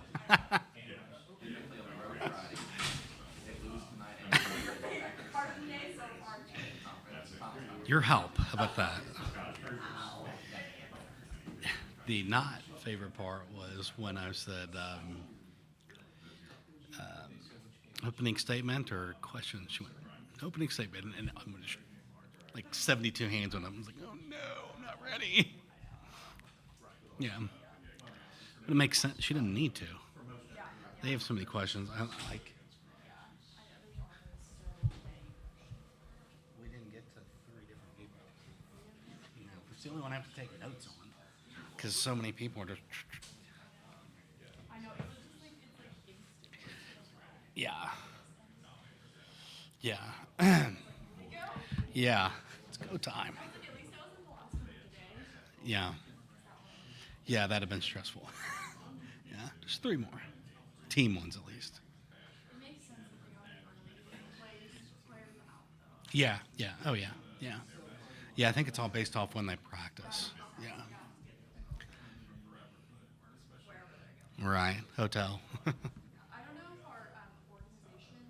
It did, it was good. Yeah, thank you. Yeah. I usually come in here and do that, or like Matt said, do what you did. I'll pick the top people and just kind of move them up. And like as it goes on, you have a good idea like who it'll be. Yeah, yeah. Yeah, it's easy. Yeah, yeah, yeah. I didn't know either. I know. I had to get Justin to help me with some pronunciations. So.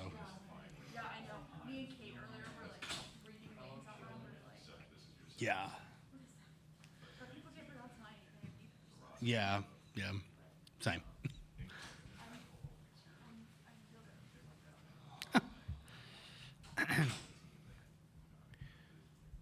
Should be here any second.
All right, we are joined by UCLA head coach Kelly Inouye Perez and players Jordan Willery, Taylor Tinsley, and Megan Grant.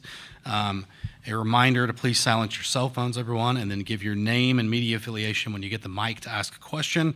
Recording of the press conference with your cell phone video is prohibited, and if you're on Zoom and want to ask a question, please make sure to raise your hand. So, Coach, if you have an opening statement, feel free, and if not, we'll go to questions. First and foremost, I would love to congratulate all 8 teams. To be able to get here is everyone's goal, and it's a journey and a challenge to be able to be here today.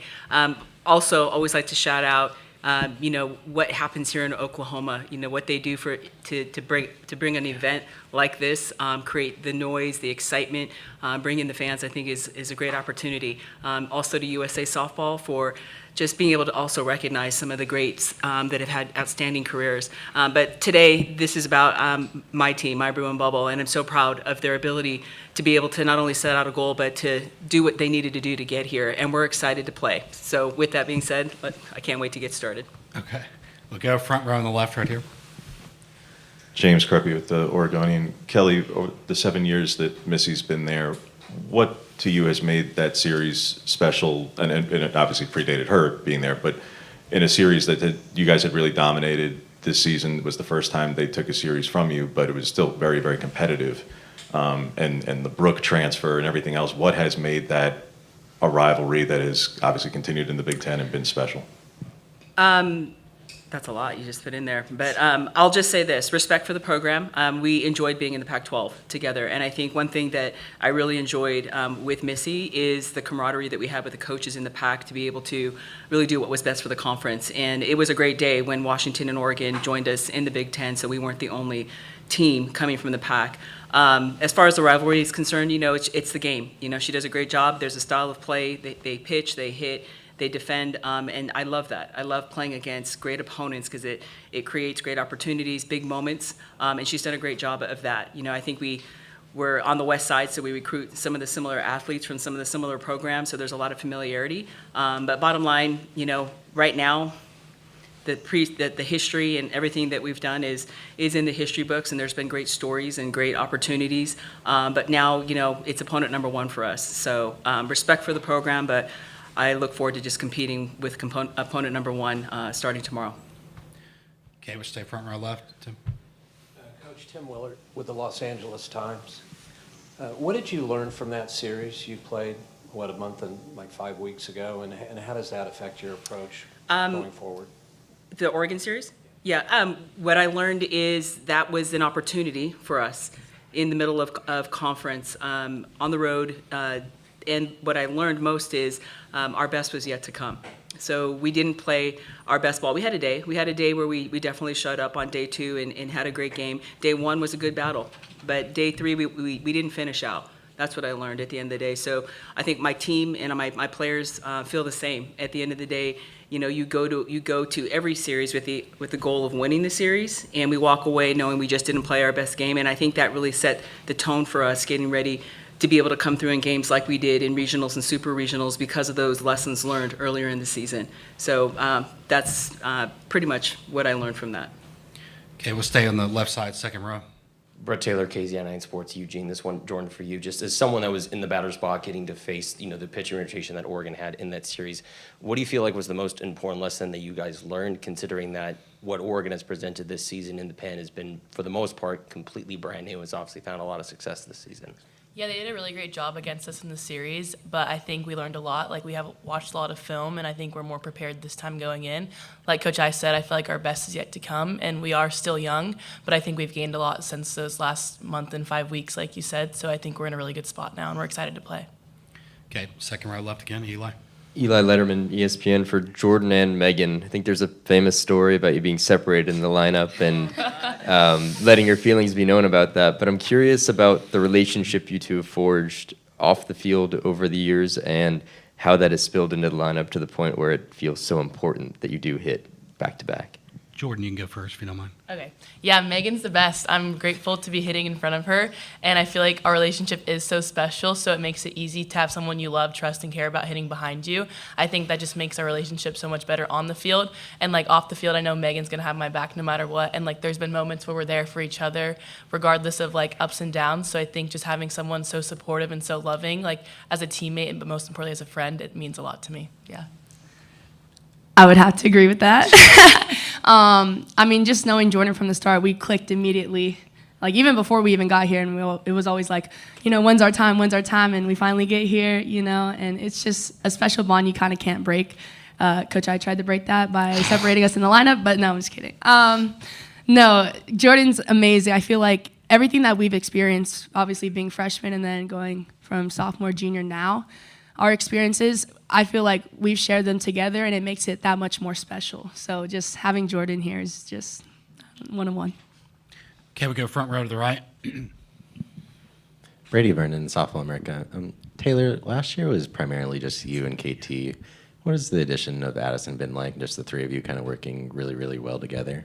Yeah, it's definitely been a fire in the bullpen. I think Addison compliments me and KT well, and all three of us really work together as a unit, as well as Jada Cecil, and we all just kind of really work together and lean on each other, and we always know that we're gonna have each other's back no matter what. So yeah, it's really awesome. Okay, we go front row left here. James Creppier from the Oregonian. For Jordan and Megan, you have very different splits against Grind. Jordan, you obviously have quite a bit of success against her, and Megan, you have yet to do so. What is unique against, what is the unique challenge in facing her, and what did you learn in facing her throughout your careers, not just this season, but back to her time at Virginia Tech? Yeah, I mean, good pitching brings good competition, so I think we just try to rise to the occasion. I think we're just really grateful to face more great pitching once again this weekend, and I feel like it's going to be a really great opportunity for both of us. Yeah, I would say the exact same thing. It's great competition, and, it's a competitive battle at the end of the day. Going to win some, going to lose some, but I'm just excited for the next opportunity to just play again.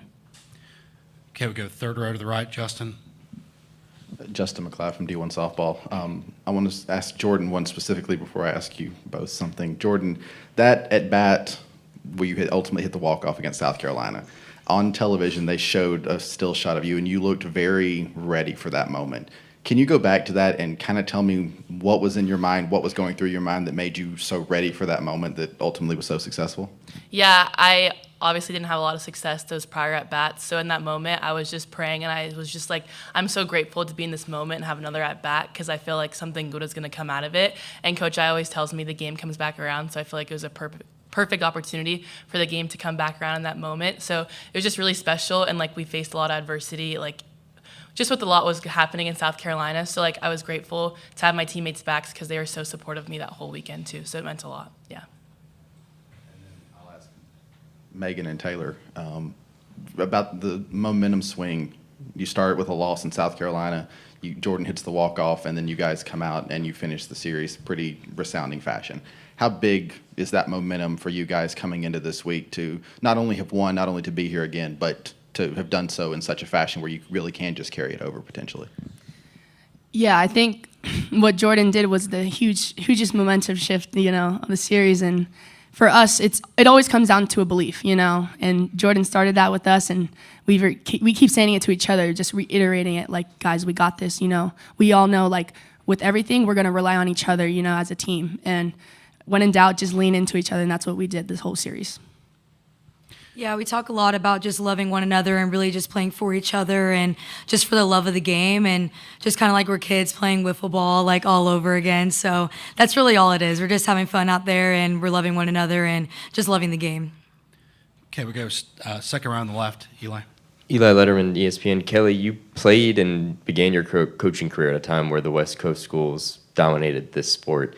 The field this week has 5 SEC teams, a first-time appear in Texas Tech, and then UCLA and Oregon, 2 former Pac powers. How can you describe the evolution of the investment in this sport, and then the dynamics of competing in it at a school like UCLA from maybe 1995 to now? 89, but that was close. I'm going to say this. I think it's outstanding what's happened in the sport. Yeah, I actually liked dominating when it was Westside, and I got to be a product of winning 3 championships as a player. But since then, I've also been in the sport to be able to see it evolve and to see it grow and to see more schools from coast to coast, and the investment in the facilities and the coaches and the athletes and the opportunities. I think it's outstanding. With that being said, the investment that goes into the facility here, the stadium has grown, the fans have grown. And for us, that's what we want to do. We say this is the biggest, the greatest opportunity on the biggest stage. And I love that, back in the day, when we go back, the only game that was televised, and sometimes it was tape delayed, was the championship game. And to be able to see where we are today, that everyone's not only getting regular season, we're going into preseason now, we're going regular season, we're getting the opportunity to see the journeys and get to meet the athletes and be able to see all the postseason from every regional to every super. So there's a lot more investment with the fan base, and there's a lot more of those little girls that are watching this with the opportunity to really have those goals and dreams and be able to pursue it. So I share with these athletes all the time, they are a whole different type of role model than we were back in the day. You know, we were just playing and trying to win a natty. These girls have a great opportunity to show what you can do and how hard it is. Because everybody likes to see adversity, and we go through it. We definitely do. But they're student athletes. They're in school. They take great pride in that. They're competing at the highest level, and they're ultimately role models of powerful women that can get up on a stage, succeed, and fail, but they do it together. And I think these memories that they create are highlighted, where you're getting into living rooms now and you're able to see it. So the sport has grown. The opportunity is big. The stage is big, and I love it. I think it's great for the sport. Okay, this will be our last question, second row on the left. Brett Taylor, KZI9 Sports Eugene. Coach, this one's for you. Kind of talking a little bit about Addison. I know Taylor talked about it, but just what's it been like watching her development as a freshman this season, coming from a kid from Bend, Oregon, small little area, moving to UCLA, and watching her journey grow is a big key component. I have had the great opportunity to watch her, all through her high school career and what she's done, and have been able to build a great relationship with her of how she just played when she was younger, and every coach in the country was watching her play, to being able to be Gatorade Player of the Year for Oregon, and then have a challenging junior year. But I'm most proud of what she did in her senior year to be able to just overcome just the challenges. She's young and she's talented, and she, there's a big eye on her and a lot of judgment. So what she did in high school to be that not only Gatorade, the state champion, Gatorade Player of the Year, and national, so much credit to her. To be able to be a Bruin, then you just come and you start learning as a freshman. No matter how great you are and how talented you are, your ability to transition away from home and then become a freshman is a challenge. But I love her coachability. She is more than just what she was. She's a better version of herself from what she was in high school, and that to be able to have at the highest level of high school be decorated, still want to be coachable and develop other weapons has been something that I have so much respect for her. My pitching coach, Rob Schweier, has paired up with her, and it's been tough. Earlier in the season, it was very emotional. She didn't want to really focus on doing other things, but it was preparing her for moments like that she had through the end of season into today. So she is a better version of herself. It's tough being a freshman. We can go back and learn just the transition. But I love her to death, and I'm so proud of her growth, and her future is very exciting. Okay, that'll wrap things up for UCLA. Thank you. Thank you. Thank you. Thank you. Hammond Communications will post a recording of this press conference in the NCAA Digital Media Hub at ncaa.veritone.com, and ASAP will have transcriptions of this up shortly.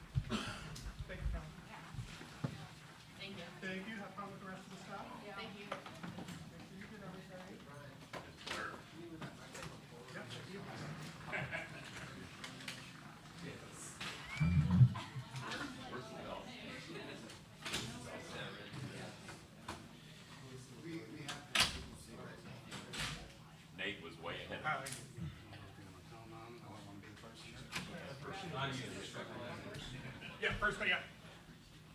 Yeah, one, and it'll just pop right out. It's something they remembered, so just pass one. I think they got three. Yeah. Thank you.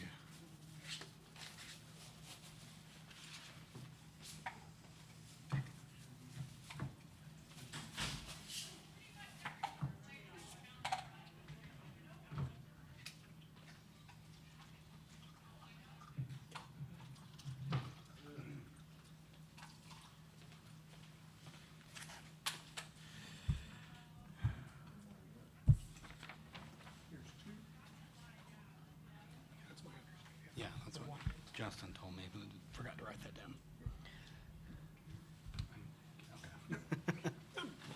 I can help.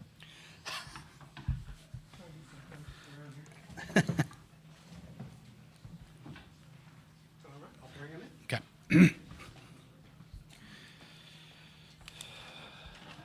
All right, we're all set. All set, Shane.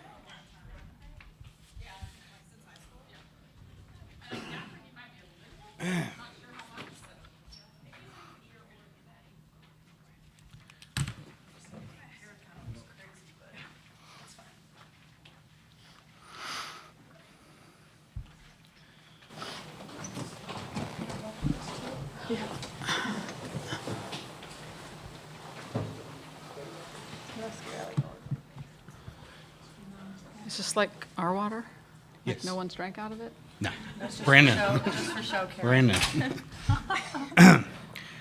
All right, we are joined by Tennessee head coach Karen Weekly and players Carlin Pickens And McKenna Gibson, a reminder to please silence your cell phones and then give your name and media affiliation when you get the mic to ask a question. And a reminder that cell phone video recordings of the press conferences are prohibited, and to raise your hand on Zoom if you want to ask a question. So, Coach Weekly, if you have an opening statement, feel free, and if not, we'll go to questions. It's great to be here. Really proud of the young women on our team. They've worked really hard and they've earned this. And we know we have an incredible opponent on Thursday, and we just want to put our best foot forward out here. Okay, questions? We go to the second row on the right. Cora Hall with Knox News Sentinel. Karen, you guys obviously won a road series at Oklahoma end of March, but they kind of took off end of the season, completely different team. Just how different are they now, and how much more of a challenge will they be tomorrow? I think everybody's a whole lot different than March, and I don't think that series means anything for this week. Winning at Oklahoma, I think the thing it did for our team was gave them the confidence, and we kind of came together and solidified some things in our lineup. But other than that, it means absolutely nothing for Thursday. It's a brand new season. And really, at every stage of the postseason, that's kind of what we've talked about. This is a brand new season. Everybody is 0-0. You have some experiences that you can draw from, but it's a brand new ball game. Okay, we go second row to the left, Eli. Eli Letterman, ESPN. Karen, with Carlin, obviously so much gets made about how hard she throws and the records, but in terms of being a complete pitcher, curious what's impressed you or where you've seen her grow from freshman year to now, or even just this spring, in being a completely dominant pitcher. How long do you have? As long as they'll give me here. Yeah, it's really remarkable when you look at Carlin from freshman to now. I would say, the Cliff Note version is as a freshman, the velo was there, maybe a little bit wild, but she really bought into developing all the other pitches, developing her rise ball, her drop ball, her changeup, and not just, okay, I need them, but really embracing it and kind of diving all in. And I remember coming into this year, she said, my goal isn't to just throw them, my goal is to love them as much as I love throwing my fastball. And that's why you see her doing what she's doing now. You see her numbers getting better every year. A ton of credit to Carlin, obviously, and then a lot of credit to our pitching coach, Megan Smith, and the work that she does with her.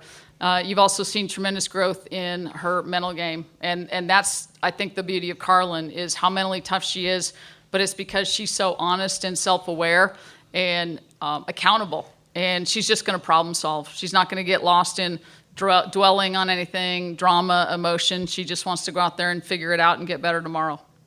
Okay, we go front row right. Brady Vernon, Softball America.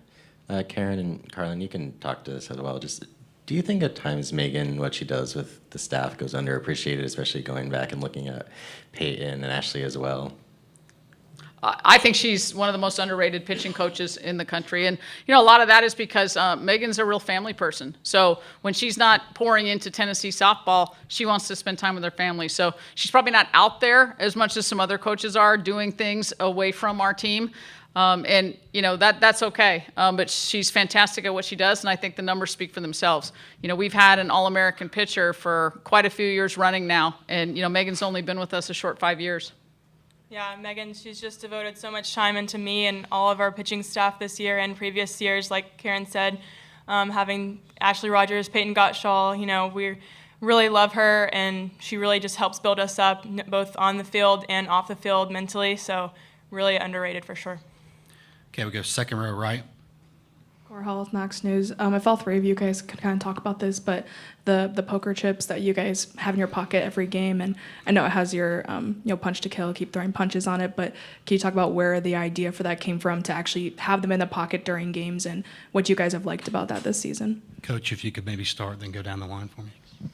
Okay. I think we got to postseason and we kind of talked about, now you're playing with house money, right? And they kind of looked at me funny because they probably haven't gambled as much as I have. And I said, house money means, you go and you win some money and it's not yours, it's the house's. So, it's like you just get to go for it. You get to take that chunk of money and just go for it. And the idea was no holding back, go all in. And I said, for example, you could put all in on 25 red, and of course had to explain roulette. But so then actually 2 of our staff members, the next week, they had ordered those orange chips and put 25 strong on one side and KTP, PTK on the other side.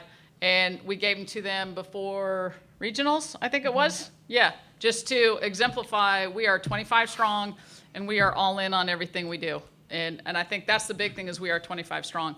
These guys and a couple other people get a lot of attention, but our dugout makes us. Our dugout is absolutely incredible. Every lady in that dugout is team first. Yeah. Everything Karen said, and then again, just having one of those like physical reminders in your back pocket, I think it's super cool just to know that that's there and kind of a reminder to play free. And then, you know, it's something we all share as a team. You know, we have that one little token that we're going to take with us all the way through. So, yeah, just being able to share that with everybody and have that reminder to play free, play present, and play with joy.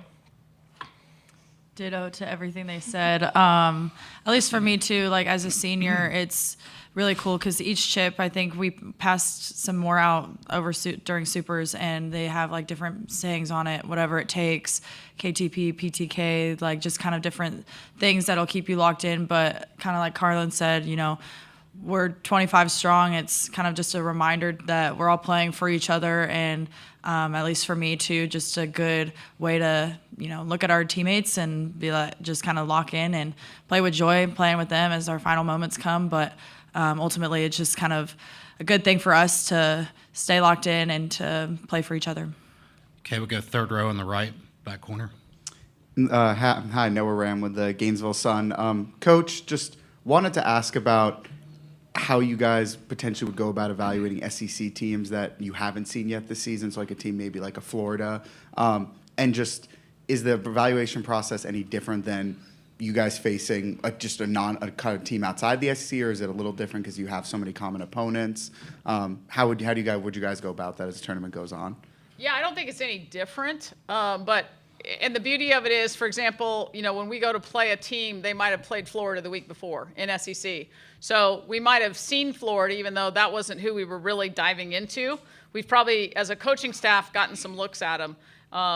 You know, we got to deal with first things first on Thursday. You got to play that game, and then whatever happens after that, you dive into that. But I guess because they're in the SEC, there's probably a better chance we might have seen some video just by circumstance. Okay, we'll stay on the third row on the right. Scott. Scott Wright from the Oklahoman. McKenna and Carlin first, and then Karen, if you'd like to chime in on this as well. I'm curious what the player's perspective of the current pro landscape is. It's something that's kind of gone up and down over your lifetimes, really. But with Athletes Unlimited right now in particular, seems to be kind of heading in a direction that is much needed for the sport. I'm curious what your thoughts are, and Karen, you as well, please.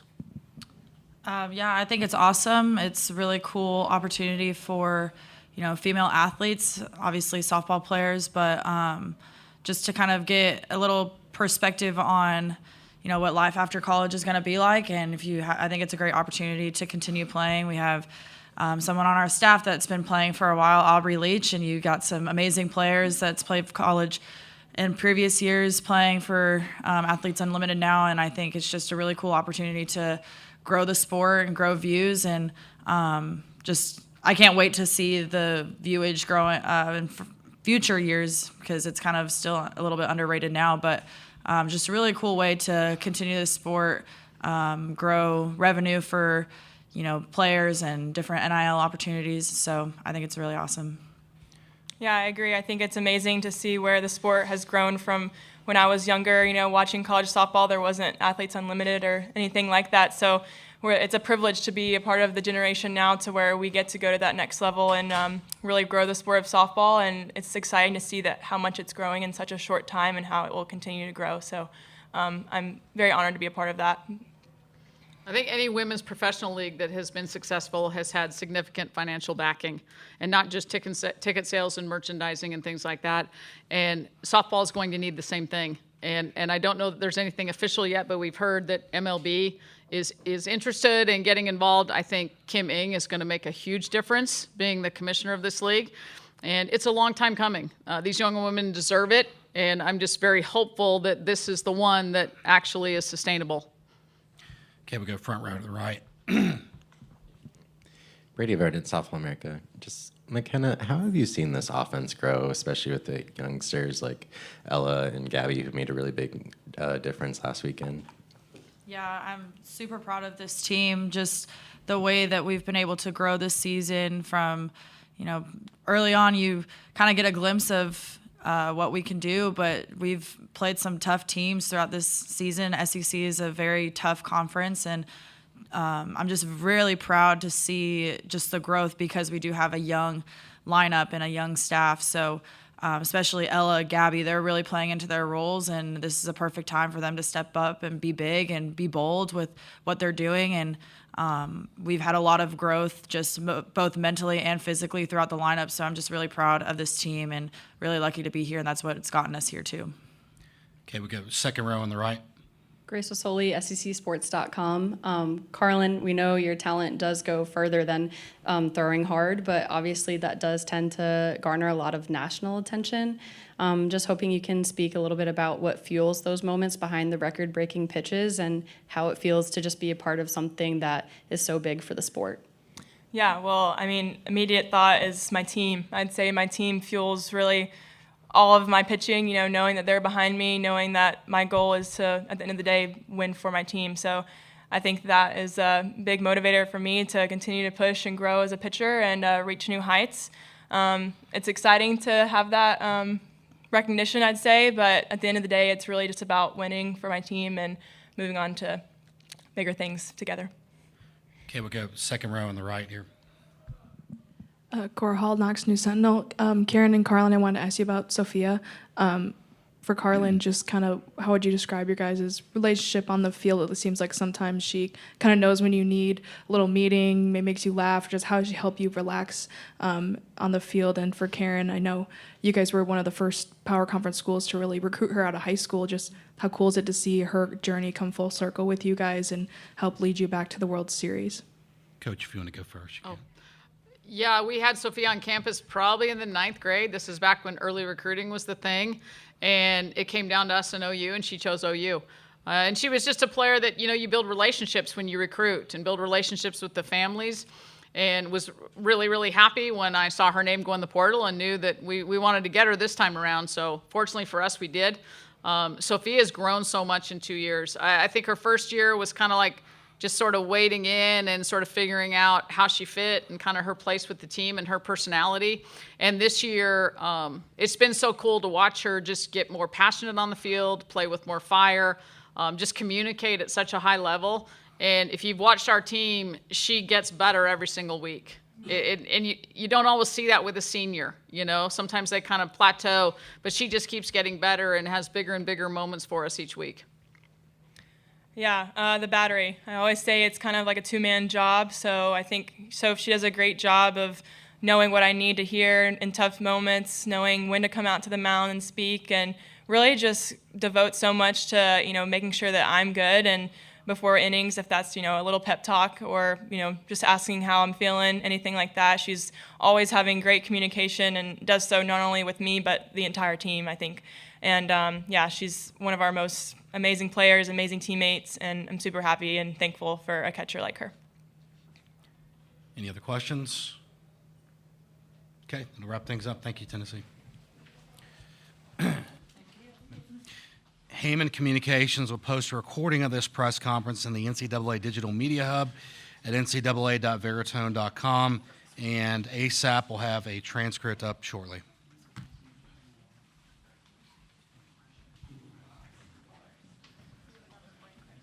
Yes. 325 is the last one.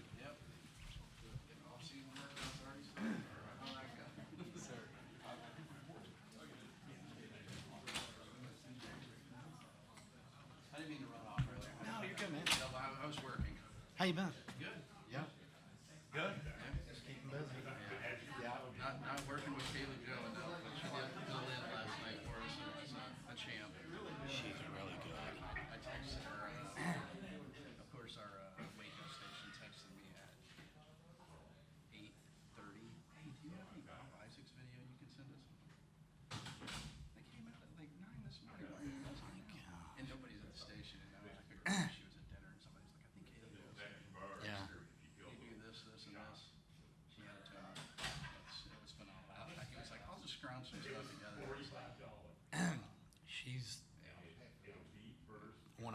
kids I've worked with. Like she could, like stuff like that. Like there's some. It's really interesting. It took me a minute to kind of realize this. There are some college kids who are just like her. She could read my mind. There'd be things I needed done. So we have like senior sports producers who are kind of like our assistants, and like I'd be like, thinking, oh, I got to do that next, and I'd look up and she'd have it done or was doing it. And there's some it's like, I don't know how you get out the door. She's, I mean, I told her like I think she can go as far as she wants. Like she's just effortless on air and just works so hard. I was hoping, and I didn't turn out. I was hoping since she had somewhere to stay here, she was going to go. Yeah. Initially, extra. Yeah. So I was going to stay with my mother-in-law. Yeah. And then all of a sudden it turned in, oh, well, the sports director for the other station's going to go, and he's going to get a hotel, and you can stay with your mother-in-law. I'm like, no, I'm going to stay in the hotel. Yeah, yeah. It's like 45 minutes from here. Oh, geez, where's that? Well, she lives in Hera, but yeah, you that- think about the drive. Yeah, yeah, that's a haul. You have to get to the highway. Yeah. Now, there is that other new highway. Yeah, the new turnpike, so it's gonna cost you money. Yeah, exactly. You know? But yeah, so I initially thought I could get her again. Then whenever I was getting credentials, they were like, yeah, she'll probably anchor for Cole on Tuesday. I was like, I mean, she ain't going. Yeah, yeah. But yeah, I'm a huge fan. She's awesome. Just a good person, hard worker, and like my thing, she never screws up on anything. It's crazy. Like I told her, I'm like, I'm jealous of you. I wish I was like that, where I didn't flub something or. So yeah. We gotta get this. The assistant coach at Tech. He was a head coach at Tech last year, so. Gotcha. Yeah, just want to say hi to him. There you go. Neither of us know he was going to do it. Right. Good to see you, man. Yeah.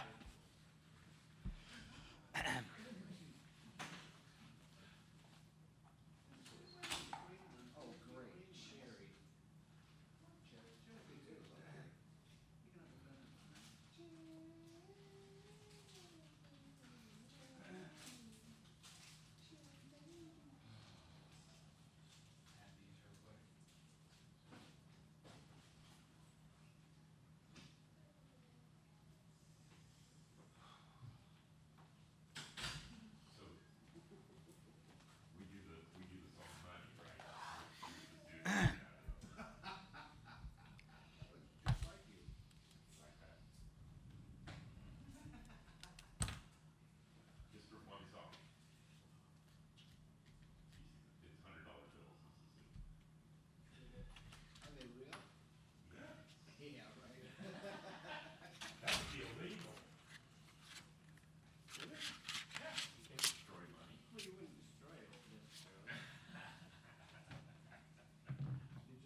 picture on our phone, that's fine. Just That's no fine. video on it. Correct. Yep. Just wanna make sure. Thank you. Yeah, no flash. Like. Yeah, all the same. that you don't have to worry about. Yeah. We usually do that. Yeah.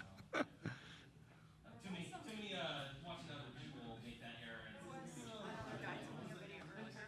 Was it really? Oh, he was? You have to tell him next time. Jay. I know Jay.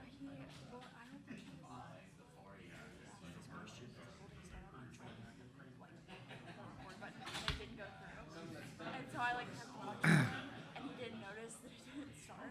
So I was like, oh, he didn't get it. Yeah. Oh, boy. I know, it's already starting. Yeah.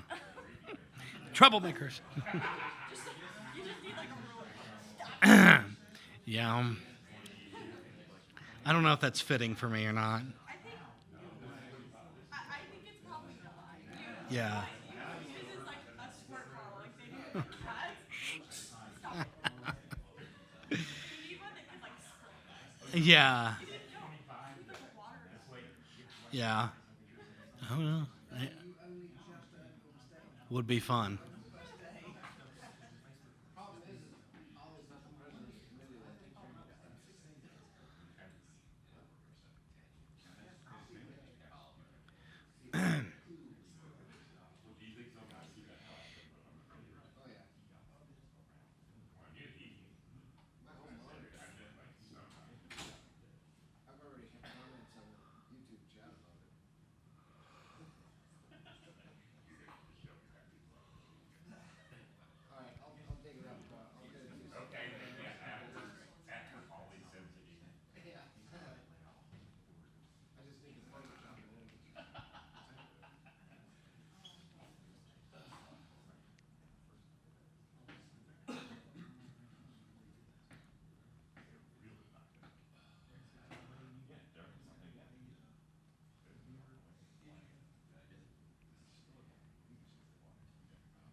And all this time, too. 2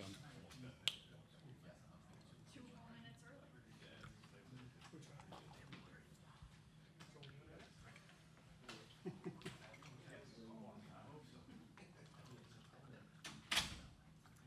Feel like a bartender.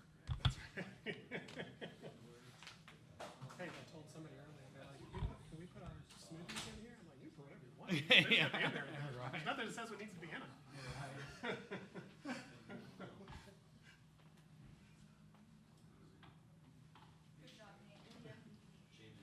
All right, already. No, all right. Hang on. Sit in front of your mirror.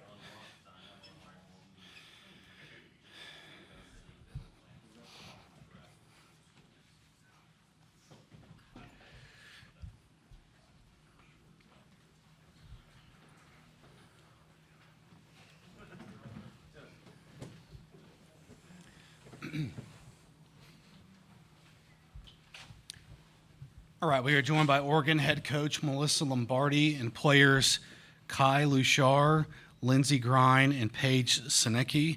A reminder to please silence your cell phones and then give your name and media affiliation when you get the mic to ask a question. No video of the press conference is allowed through your cell phone, and raise your hand if you want to ask a question on Zoom. So Coach Lombardi, if you want to have an opening statement, feel free. If not, we'll go to questions. Okay, yes. First of all, we're really excited to be here. I think about this group and the end of September, and we met for the first time. And at that time, I could feel that they had a lot of energy and something was different. Something was very special about them. We spoke in the fall about winning a Big Ten. We spoke about winning, hosting a regional, hosting a super regional, and then putting ourselves into position to compete in OKC for a national championship. And to watch this team come together all year and have many moments of joy, many moments of adversity, and watch them handle both, which with such grace, with such determination to play hard and fight for each other, and then to watch them go into postseason and battle two very difficult teams and know that they were going to get what they want and push their way and get into Oklahoma City. They are committed to each other. They cannot wait to get started, and we are really looking forward to playing in such an amazing atmosphere in OKC. Okay, we'll start front row left.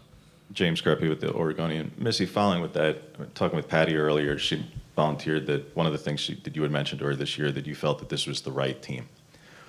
Why was this the right team? When you were losing as much as you were from last year with a senior-laden team, why was this the right team, either compared to last year or the 23 and 21 teams that had a lot of pitching, but maybe not the volume of depth of hitting and pitching that you had this year? But that's my observation. Why was this the right team in your mind?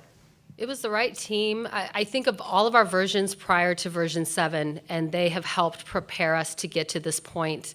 Our seniors, they left the torch for this group to take it and run with it.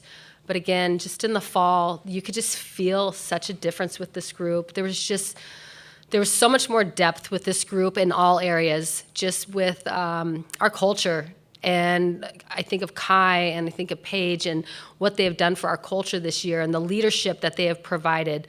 You could see this team start out as a team where for us as coaches, we had to help lead them along the way. But then as we got going and the more experiences that they got, the growth that they got through the tough schedule that we played, they started to become a player-led team. And I just look at what this group has done on the field, but more importantly, what they're doing off the field, and it's the deep connection that they have. There's no surface here. They play hard for each other. They have tough conversations because they know it's going to make each other better, and those are things that are needed besides us, also having a team that's very talented to be able to do the things that we've been able to do all year. Okay, we'll go second row left.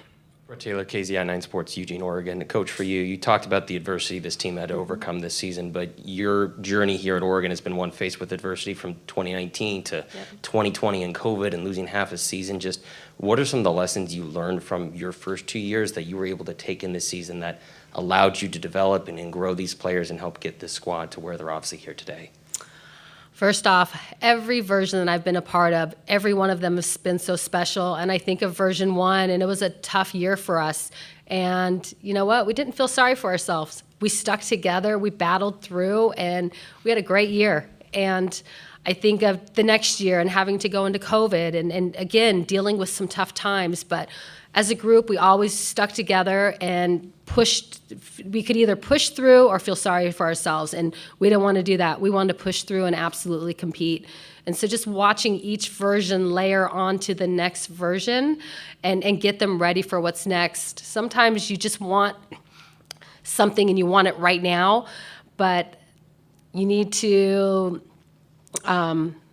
nurture it a little bit, put it together. It just takes a little time. And you could see as we were going through it, you're starting to see these athletes that were coming in that were just understanding the vision completely and wanting in and wanting to compete. And you could just see that with this group. They want in, and they want our culture to be unbelievable, which is great. They want to be able to compete and love competing with each other, and they do. This group is such a hard-working team, and I don't think this group would be here without the foundation of version 1. So it was tough, but it was absolutely 100% worth this ride. Okay, we'll go front row right.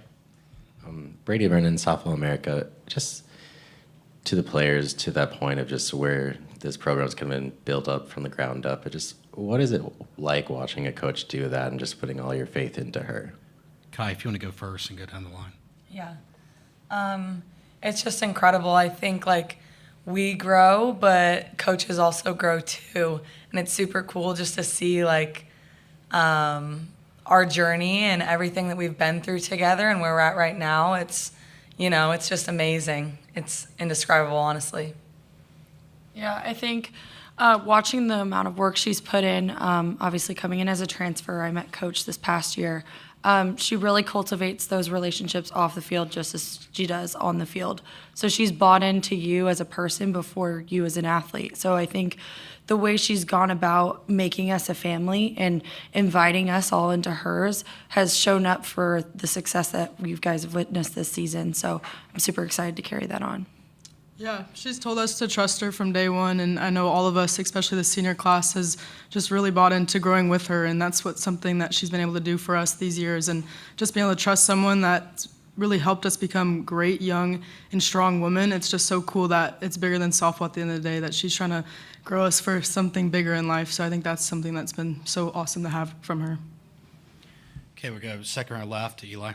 Eli Letterman, ESPN. Kai, you mentioned that teams can grow, coaches can grow. When you think about the journey from September to now, whether it's the mile markers, a turning point, where do you see that growth, or where did you see it to get you guys here playing on the last weekend of May? We did some things that we have never done before in the fall, and I think we just really learned to dive in and just attack and like let it loose. We had things in us that I didn't think like we were allowing to get let out, if that makes sense. So I think that has been one of the biggest things this year where we've grown, just to put it all on the table and let it be there, leave, come back the next day, do it all again. Okay, front row left. James Greppy with the Oregonian. First for Kai and Paige. To go back to, if you picked up the proverbial torch from the classes before, you've each managed to spend some time with players from the various different versions before you. We can look at numbers and stats and say, well, that's Ariel, or well, that's Bunk or Tara, or what have you, but we don't see all the other things that go on and all the trips and all those sorts of things. If you had to think of who are the shoulders that you stand on to get here, again, I can rattle off all the names, but who comes to mind for you two as to who those players were? Kai, if you want to go first. Okay. I think that's going to be different for every player, but for me personally, I think of like Hannah Delgado. There's so many. I honestly can't even tell you individual people, but all of them. But Hannah Delgado, Caitlin Howard, all kinds of people. So. For me, I would say Allie Bunker. The moment I stepped on campus as a freshman, she took me under her wing and just taught me what it's like to be a leader on the field. And I was just able to grow so much from just her style of play. And she taught me a lot of things physically, but she was just this person that was a role model to me. And I think she was able to grow so much from Coach Lombardi, and I think she was able to teach me her ways and just help get this program to where it needs to be when she left. What do you attribute the success of this season specifically? Because, again, you were already good at VATEC, obviously, but how did you go from being really good to being great and nearly untouchable against top teams? I mean, I think it was just the ability to play free. And I think that this group allowed me to do that between my coaches, our support staff, and then obviously my teammates. I think when you're around the right people and you're working towards one mission, it's easy to just go compete and play. And I'm really thankful to have a group that's allowed me to do that. Okay, we go second row left. Brett Taylor, KZI again. For each of the three players, each of you have had your own journeys, your own walks of life that you came for before you came to Oregon, and you've dealt with in your time in Eugene. Can each of you describe what this moment being in the Women's College World Series means to you, considering that what each of you have gone through in your own individual lives and what you've gone through together as a team as well to get to this point? Kai, if you could start, then go down the line. It's a dream come true. Like, I came here in 2016 as a spectator with my dad, sister, and a friend, and most people will never get to experience it. So I'm just so grateful, and it's just astounding, coming here when you're little and then being able to play. It's incredible. Yeah, I'd say on an individual level, it's just, I mean, it takes an army to accomplish what we've accomplished here at Oregon. And I think of the investment of everybody who's come across my journey and these young ladies' journeys as well, that's helped us. So I'm super grateful and thankful for the opportunity. And then as a team, it's just an honor to share the field again with these guys, especially in OKC. I think for me, I've really realized that things in life really don't come easy, and so being able to have the discipline and the hard work all these years to just really be able to enjoy this moment with the girls to the left and right of you, it's really awesome. I mean, I just remember all the times growing up watching the game on TV, or even the past few years where maybe we fell short and didn't get here. So it's really cool to see a program like this just planting a seed for hopefully all of us can reap the harvest later on. Okay, we go second row left, Eli.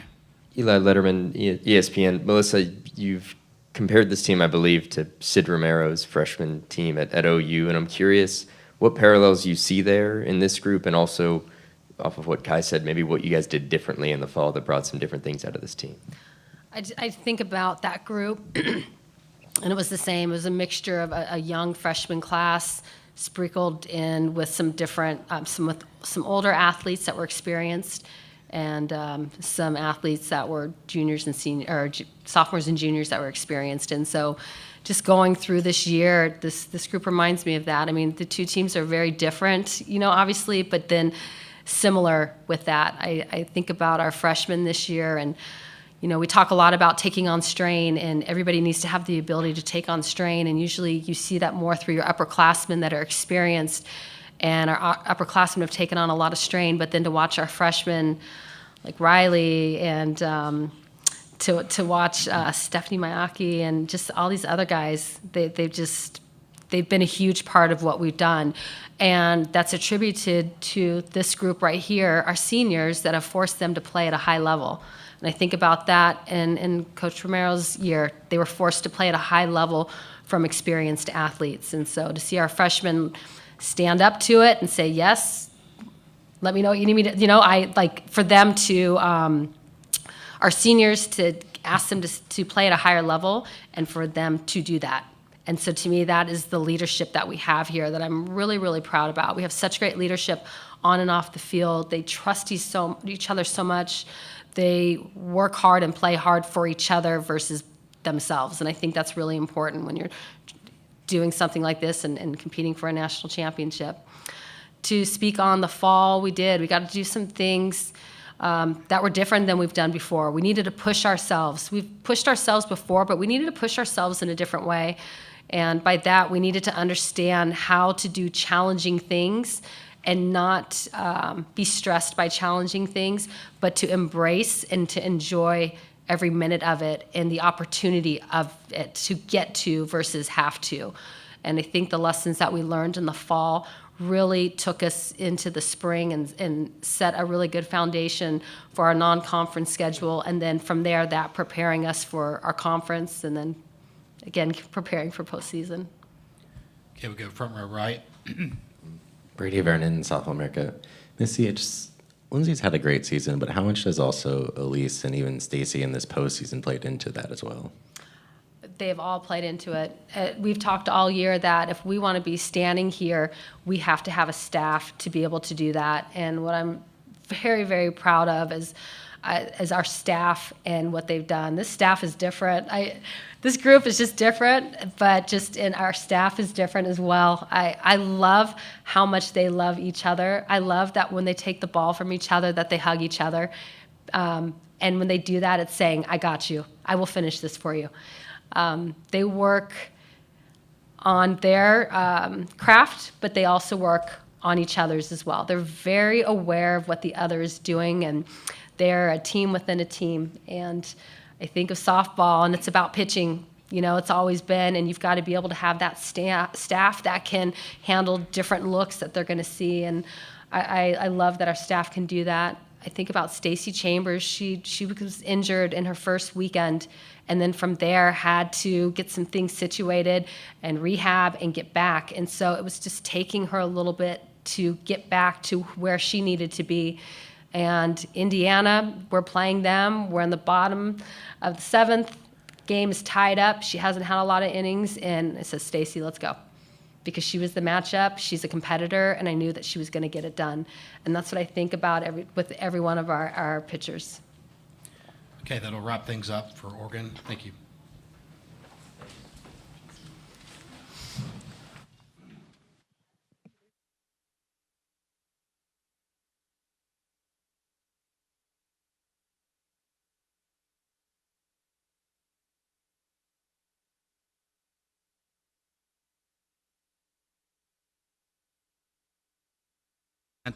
Press conference at 4, and ESPN talent media availability will be at 5.